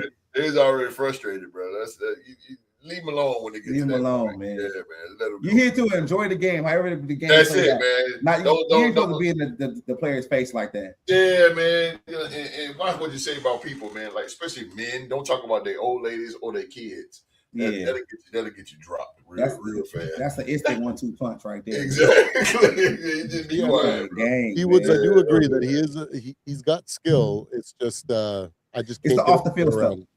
It's just off the field stuff. And I just don't want to. And though that him leaking stuff to the media, that's huge in a locker room because people might not be able to trust him going forward. There you go. Like I said, bro, what he done off the field is going to put a little bit of a stain on his legacy or whatever. Because now it's like when you mention the name AJ Brown, it's kind of like, oh damn, I got to be careful what I say around him, or you know what I mean? I'm pretty sure those guys in the New England Patriot locker room part look at him like when he came in the locker room, like, gave him that, what's up, bro? What's up? We've all worked with guys like that. But why would he say that in the interview though? Like why would you say that? That's why what I'm saying, bro. bro. You should just keep that to yourself. He's a habitual line stepper, bro. That's what he is. I'm telling you, bro. You don't care. That's what he is. That's what the dog say. He don't care. He just don't. You're right. That's what I'm saying. When he come in that New England, when he first made it, and that's all consent. Okay, that's consent. Hey, that's wild, man. When I heard that about Puka, I was like, that boy need rehab, man. When I heard it, like most of the time, you hear receivers like fighting or this early conduct. He beat people. I'm like, that man need rehab, man. He Ace Boogie, what up? Ace Boogie. What's good? What's good, man? Oh, he said Bears 13, lucky to win 9 Lions 10-7, Packers 8-9, the Vikings 5-12. Tripping, bro. I ain't even paying you no attention. Oh my God, bro. You better flip that around 12-5. That's what you better. Come on, man. I know y'all gonna get down on your fights like that. The Bears can't play against a good defense, and it's easy to when you're on a last place schedule to do. You better tell them, bro. It's true. Like that's crazy. Let's get to the last one. About where the Bears Stadium is gonna be built at. Is y'all gonna be the Indiana Bears or y'all stay in Chicago? Y'all got other things to worry about. What's up, it's not looking good on that stadium. They might move. Yeah. Right? Yeah, so they might move the team. What's going on with Soldier, bro? They can't keep it together. They said they got to keep it together with duct tape, bro. They have to reshuffle the division? I don't think so. Not right now. It wouldn't be like this season or anything like that. No, They would have to Indiana's not address that it in far like from the next 5 years. Indiana's not that far from Chicago, so it just I sounds think it weird goes to now. Indiana. Right across, I'm thinking if they end up in It's like Yeah, across the river. Louisiana or something. Wait. Does Louisiana have a pro team? Yeah, they got the Saints. They got New Orleans. Oh yeah, New Orleans is in. They got New Orleans, man. I'm Canadian, okay. Canadian. You got to give me a pass on it. I do. Hey, it's cool. Hey, but wait a minute. Hold on, Latino. You're a podcaster though, bro. You. I just forget like there's so many states, bro, and I'm like I forget where cities are. I definitely the can't. Bears would go from worst, I don't like them. first to worst in the division. Well, Caleb Williams now is on the Madden covers. First, bro. The Madden go. There you go. Yeah, boy, they don't survive on that joint. Him and his pretty little fingernails. Shut up, host. Let's go to another. Let me not start that here. The New York Giants, y'all. The Giants. This is the last one. The New York Giants have signed free agent wide receivers Odell Beckham Jr., JuJu Smith-Schuster, and Braxton Berrios. Beckham did not play in 2025. Smith-Schuster is an unrestricted free agent from the Kansas City Chiefs, and Berrios is an unrestricted free agent from the Houston Texans. All three signings are reportedly one-year deals. God, 1 year? Get out of here. But anyway, all right, the Giants also signed Jared Gray, 6'7", 330-pound Australian, exempt for the 90 man, blah, blah, blah, blah, blah. All that. Smith-Schuster, 29-year-old, 6'1", 215, was originally drafted in the second round. 27 NFL draft by the Steelers. Spent time in Kansas City. Kansas City, Pittsburgh, New England, blah, blah, blah, blah, blah, blah. Ain't nothing to read here. All right, so ain't too much to read here with the Giants, but I'm dying to hear what Q got to say about this one. We just talked about this. But let me go. I gotta hear what Q got to say about this one, man. But let's go to Woods first, man. The Giants just added Odell Beckham Jr., JuJu Smith-Schuster, Braxton Berrios in 1 day. Does this signal that the front office believes they're ready to compete right now, or this is just a desperate attempt to patch over the bigger issues on the roster? A desperate attempt to patch over the bigger issues on the roster, because I believe that two out of these three guys will not make the team. I think all three guys are fighting for one roster spot. Odell Beckham is cooked. He can't stay healthy, and even though he has a relationship with Harbaugh when he played that 1 year in Baltimore, and didn't really do nothing that year either. But let's just be real. Right, exactly. JuJu Smith, he's cooked too, bro. Like he's not the player he was in Pittsburgh. He's not the player he was, in Kansas City. Berrios, I don't even know the last time Berrios even caught a pass in the NFL.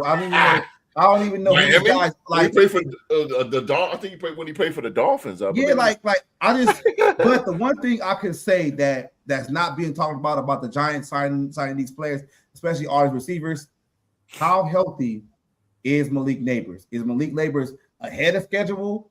Is he behind schedule? Because he hurt that ACL in the season, so we don't even know if he's even like going to be available with them signing receivers. I just think though, at the end of the day, man, this ain't it, Giants. This ain't it, man. This ain't it, man. Like it's not it. Like if you a Giant fan and you out there and you have to think about this though, Ho. Yes, the sir. Giants just traded away Dexter Lawrence, so that's like yes, sir. You already down because of that. Yes, then people were hyping up bringing in these three old dudes, all pushing like come on, man. Like what are we doing? Like, hey, Giants fans, the best thing y'all could do is try to trade for Garrett Wilson because he already in New York. That's the best thing y'all can do. I agree with that. Yeah, do something like that because this ain't it. Odell, this ain't it.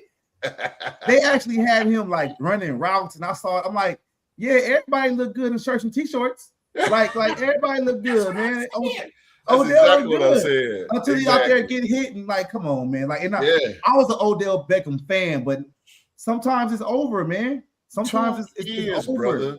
It's over. 2 years, bro. Yeah. JuJu JuJu might be the one that make the team because he can block down the field. He a bigger body and he can give you something, as a possession receiver still. He probably got like about 10% left in his tank.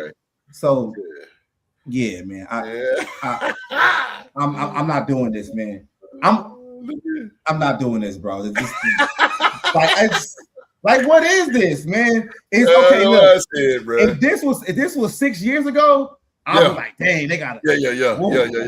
It's 6 years ago, man. But we talk about 2026, not 2020. Yeah. I love it, man. Q Dog, you agree with me, Q Dog? Like, what they doing up there, man? I'm telling you. Hold on, Coach. Q go kill it all. I'm telling you, man. I already know. I know how the dog work. I've been knowing the man for years, man. I already know he might go in. Look, but we got to hit the softer side because Supreme, Supreme, man. I'm going to give you something completely different. That. He's always, bro. That. So Supreme, man. Out of the 3 receivers the Giants just signed, which one would make the biggest impact in 2026 and why? Would it be Odell, JuJu, or Braxton Berrios? Which one? I think D Woods makes a good point that only one of them is going to make the team. So and I'll give you guys an answer for each one, right? So sure, why not? Really quick one. If Braxton makes the team, he's going to make the impact on special teams because he's a kick returner and he's a slot guy, right? So he's going to make he's going to help out everywhere but offense. So, but sometimes special teams can be impactful if they make the right plays, and he gets a couple nice returns, might turn turn some heads and change the outcomes of some games. So that's where he would impact. But I don't think he's going to have the impact that potentially JuJu might have. Now, JuJu spent the last couple of years with Patrick Mahomes, right? And he had to learn, through Andy Reid and what to do as a receiver. And like you said, he's a good, he does do all the things that you need at a receiver. He blocks and he runs routes. Even if he knows it's a running play, he sells his routes, right? So he's a true professional. He is definitely past his prime, but when you got Jackson Dart, he ain't Patrick Mahomes. He ain't going to be throwing him his way anyway. So all those other things might be the reason why he might be an impactful player. But if I was going to say who would have actually the most impact on the Giants long term, I think will be Odell Beckham, and it's not for his play on the field, okay? It's going to be for his mentorship for Malik Neighbors, okay? The guy was the number 1 receiver. The guy was the franchise at one point. He knows he's going to be able to have conversations with that young man that are going to help, maybe not totally, but like it's going to give him some insight to prepare for what's coming. Okay, he was part of that brand. Like New York ain't no joke when it comes to their sports. You know what I mean? Like their fans love you until they don't, and sometimes they love you in the first quarter, they hate you in the second quarter, and they love you in the third quarter, and they hate you in the fourth quarter. So Patrick Ewing, boy, thick skin. Makes the motion. And Odell lived through that and thrived in it, right? So if they want Malik Neighbors to develop and be a long-term piece and a reliable number 1, because he's got all the skill. Okay, that first year before he got injured, bro, I was like, whoa, like this kid is good. This kid is good, man. That's why I was saying, like, I would take him. I'm not going to go back to that old conversation now, but anyways, if I was going to choose at least three guys who would have the biggest impact, I think it would be Odell, and it's not going to be for what he does on the field. It's what he's going to bring to the mentorship and the development of Malik Neighbors and what he does in practice and in that wide receiver room. Like, and then every once in a while, they're gonna have Malik out there. They're gonna have a whole bunch of other people, and they're gonna ignore him, and he might catch, a crazy touchdown, out of nowhere. But that's gonna be like it. He's gonna end up with like 260 yards receiving, 1 touchdown, maybe a 2-point conversion. That's basically what his stat line is going to be at the end of the year. So impact on the field is going to be negligible, but the impact for Malik Neighbors' future, that's what's going to make pay dividends for them. So those are what I think each one of those guys can bring to the Giants. So nice. But now, hey, though. So New York fans, y'all up right now with the Knicks. When these Giants start playing and bringing these guys out, even it right back up for y'all. Even right back up for y'all. and them Jets. And them Jets. Hey, so New York, enjoy the Knicks right now. Just live it up. When it comes football season, that's a wrap. I don't know what's going to be going on, man. That's a wrap. So Q.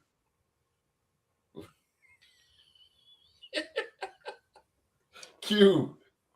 Now we just talked about this the other day, bro. We just talked about Drake London getting $100 million. All these wide receivers is getting these serious bags, bro. And then here come the Giants with this here. So Q. Brother Q, do these signings actually make the Giants a better football team, or do they simply make headlines? Are they simply making headlines without significantly improving their chances of competing in the NFC? What do you think? I just don't know. I mean, you're talking about Odell Beckham Jr. Just the name alone is just probably just gonna light up the fans itself. But you're not gonna get nothing out of these two guys. I mean, I'm looking at it like, and then D-Rec, he big time, New York Giants fan that used to be on. Shout out to D-Rec, man. Shout out to D-Rec. D-Rec, man. And he always hollering Big Blue, man. But what does this do for Dart? What does it do for him? Right. I mean, this is supposed to be your franchise quarterback. This is what you think of him. This is what you think of this man. Come on, man. Y'all trying to run that man out of New York. That's what you're trying to do. That's what you're trying to do. And then on top of that, the scheduling committee is not making it better for you because the first week you're playing the Dallas Cowboys on Sunday night. They've been on you for the last 5 years. You ain't beat them in 5 years. I mean, it just get more terrible and terrible. But with Malik Neighbors, man, I really feel, man, that was my boy. I liked him. He was a dog. He was a go-getter, double team. He was kind of like showing me some Randy Moss-ish type plays when him being a rookie in the league. I hated that happen for him, man. I like to see players like that. Hoping he can come out that injury and be as productive as he was when he left.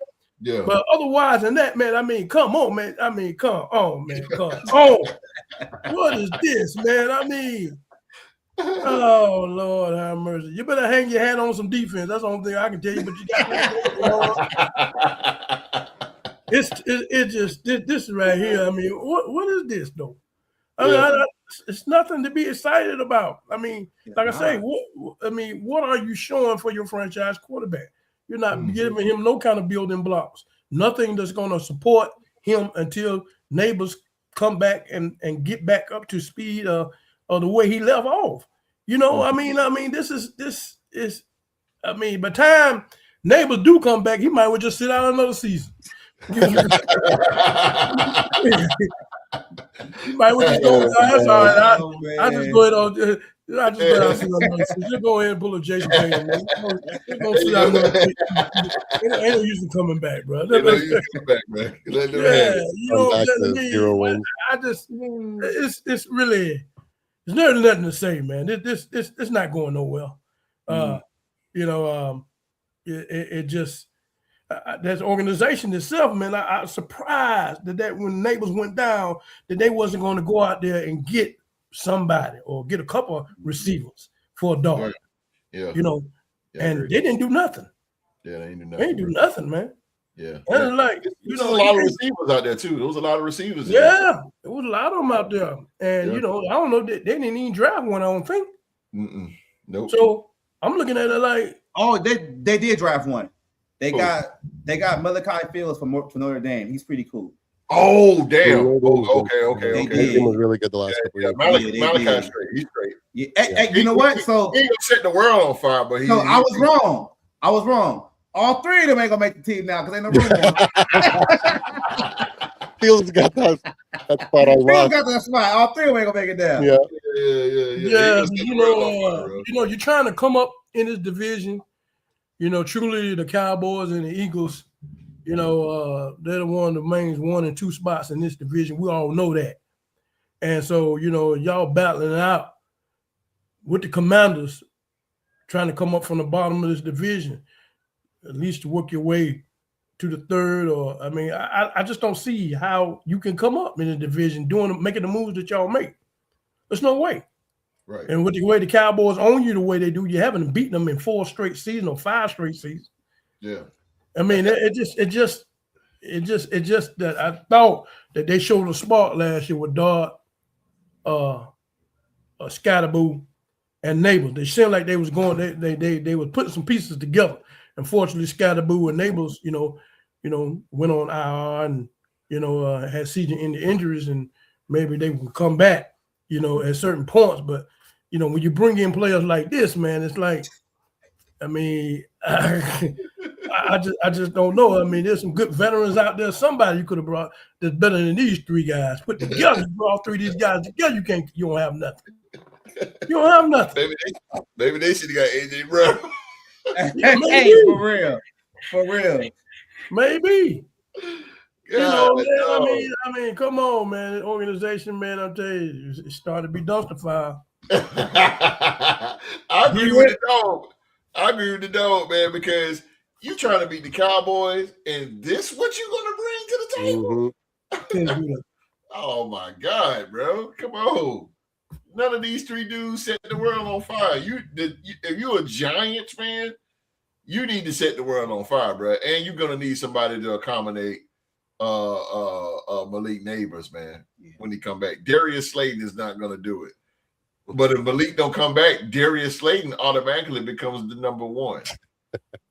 God damn.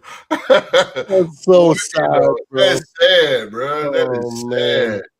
It's terrible. That's terrible, man. Man. I'm telling you, if they had open tryouts, I think I could make that receiving core. I think I can too, bro. You can get these guys. I'm 6'4". I don't run a 4.2. I run a. I'm washed, but I think I'm better than Odell. I run an 8.8 in a 40. But what does this do for Dart, though? What does it do for Jason? It sets them up for failure, man. They're setting them up for failure.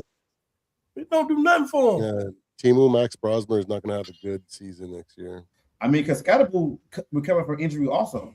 Yeah. So he's coming back. He's coming back. He's coming back for sure. So he's gonna be back for his game. But these receivers are not gonna do nothing.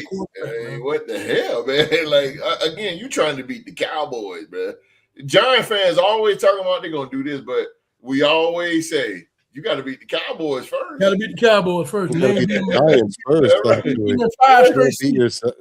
5 straight. You got to worry about beating them first. They got to beat them first. Then you got to deal with the Commanders in Philly. Yeah, Eagles. Man. Yeah, you got to worry about your division before you even start talking about playoffs, man. And that's what you gonna bring these 3 guys. Ooh. They're not making the team.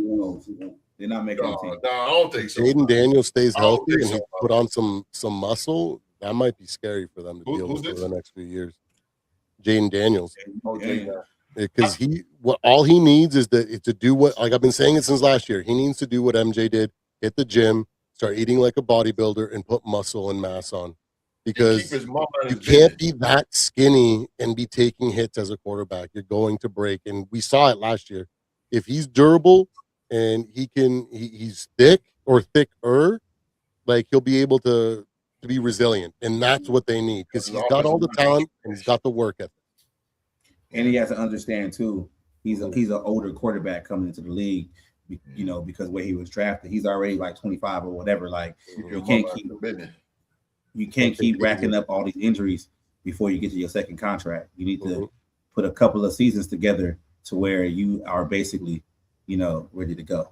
Keep your mama out your business. Yeah, that's true too. Hey, Cash, don't say that they host. They're around the corner from me, bro. They're around the corner from me. He had a shot at JuJu, bro. He had a shot. JuJu. Yeah. Mom Deuce wasn't letting that happen, bro. And Mama straight intercepted him like prime, bro. Like straight intercept. I think it was the age gap. Ain't JuJu still? She ain't even 21, right? How old is JuJu now? They both grown. Yeah, she don't want that publicity on her son right now. The grass on the infield, play ball. Hey, you said that, but they got a lot of dudes in trouble playing ball. I know. Hey, I'm gonna mess around and get your boy locked up. No, right? We gonna be having a conversation, man. Hey, a regular guy like me, but I'm trying to get right. Yeah. But I understand you're in the limelight. You're a quarterback, Yeah, so you gotta lay low. older. He's like 25. Yeah, Like 19. yeah. She's 19. She just turned 20. See, back in the day, that would be acceptable. What do you mean? That would be very acceptable. She gonna save women's basketball though, for real. Yeah, she gonna save it. She gonna save Mama it. needs to stay out of business though. Mama she gonna be a spark. Can't stand that shit right there. Mama, man, you're a grown man. He almost 30. What I'm talking about? Why are you there? I mean, I know she is managing. I don't even have my mama as a manager. What? No. I couldn't have my mom as a manager though. Nah, my mama, no. I'd be broke first game. that part. Yeah, that part. What's he talking about, bro? Let my mama get my money. She goes straight to Walmart. I want that, this, and that, and that, and this, and this, and that. No, mama. My mom's with us too. She done took care of everybody in the neighborhood, cousins, everything. I would have pulled up. Hey, what's going on? Oh, your cousin needed this. Your auntie needed that. So I had to take care of them. But we good. Where's like, from? Yeah, you did mama. Sweet. Yeah, Mama. Crazy, bro. Oh man. Good gracious, bro. Good gracious. Oh, well, ladies and gentlemen, man, it's a good show, man. Good show. Great show. Great for having me, guys. Appreciate it. Man, look here, man. This right here, man. You fam now, bro. Whenever you do a show, you are fam. You are fam. You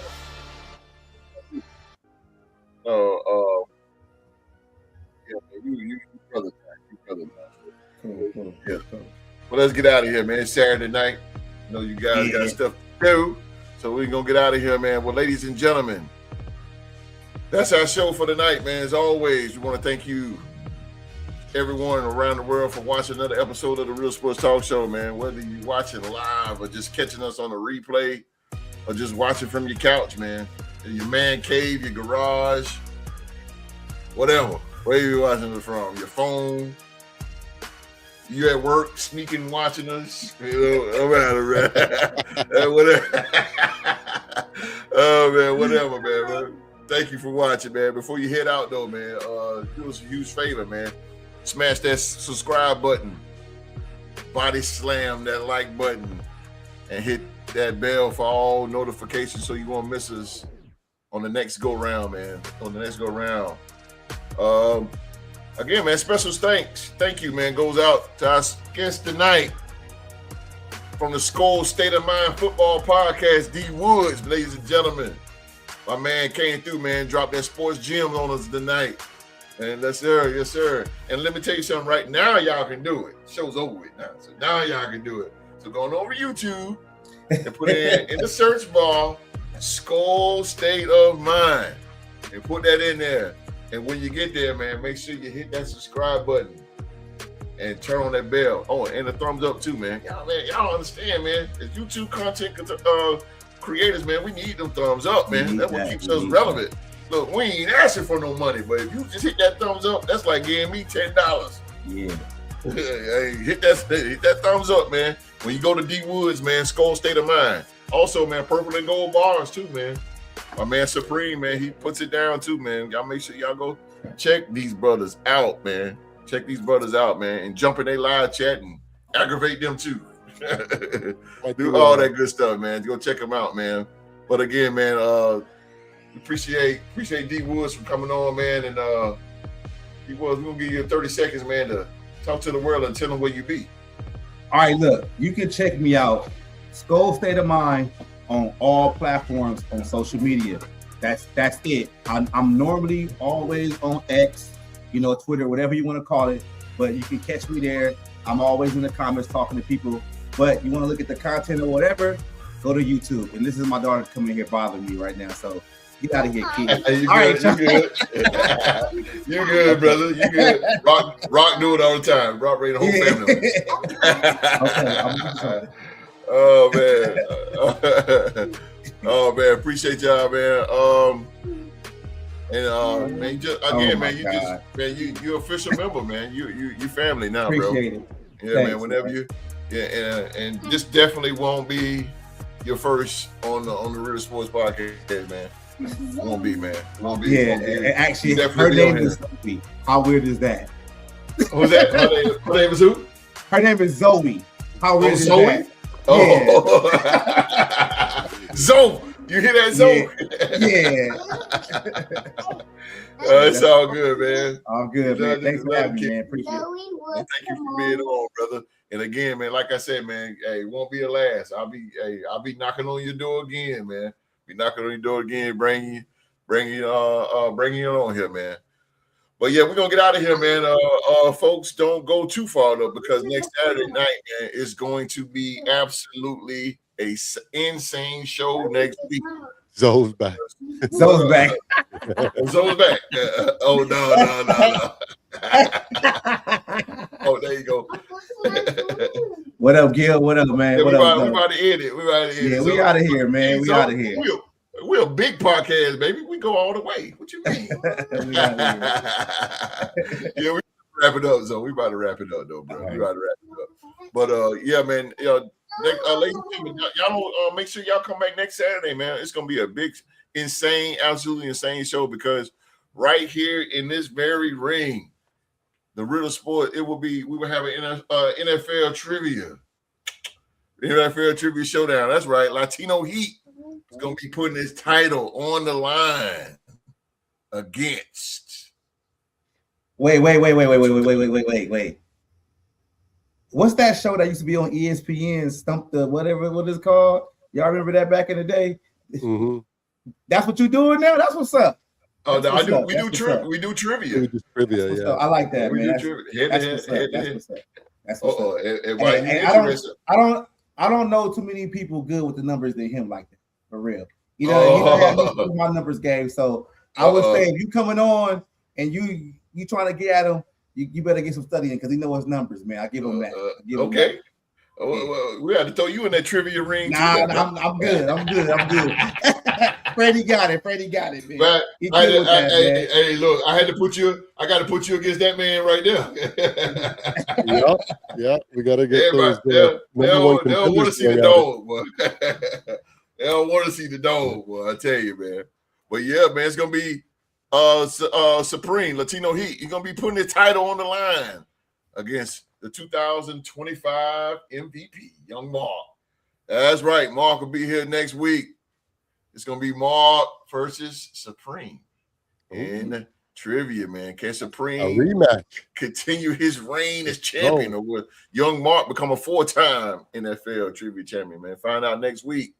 And the Real Sports Talk Show, man, that the show for the very first time next week will be hosted by Rockstar Rock. Let's go. Rockstar Rock he'll be calling the plays next week. So we'll see what Rockstar Rock got for the first time. And I ain't done yet, y'all. I ain't done yet. Because joining us next week will be Postman. Postman will be on next week. Oh, nice. Postman, a Bears fan, right?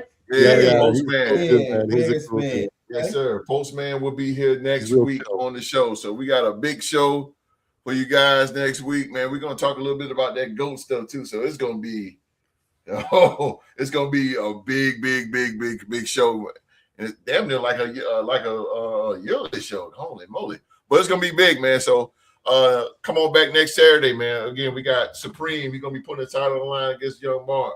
We got Rockstar Rock gonna be hosting. Postman's gonna come through, man. So it's gonna be one big show. So again, man, we're gonna get on out of here. We're gonna see you guys next week. next Saturday, man. On behalf of myself, D Woods, Supreme, and the legendary Q Dog, man. Everybody around the world, man, please be safe and stay safe. And that's in order.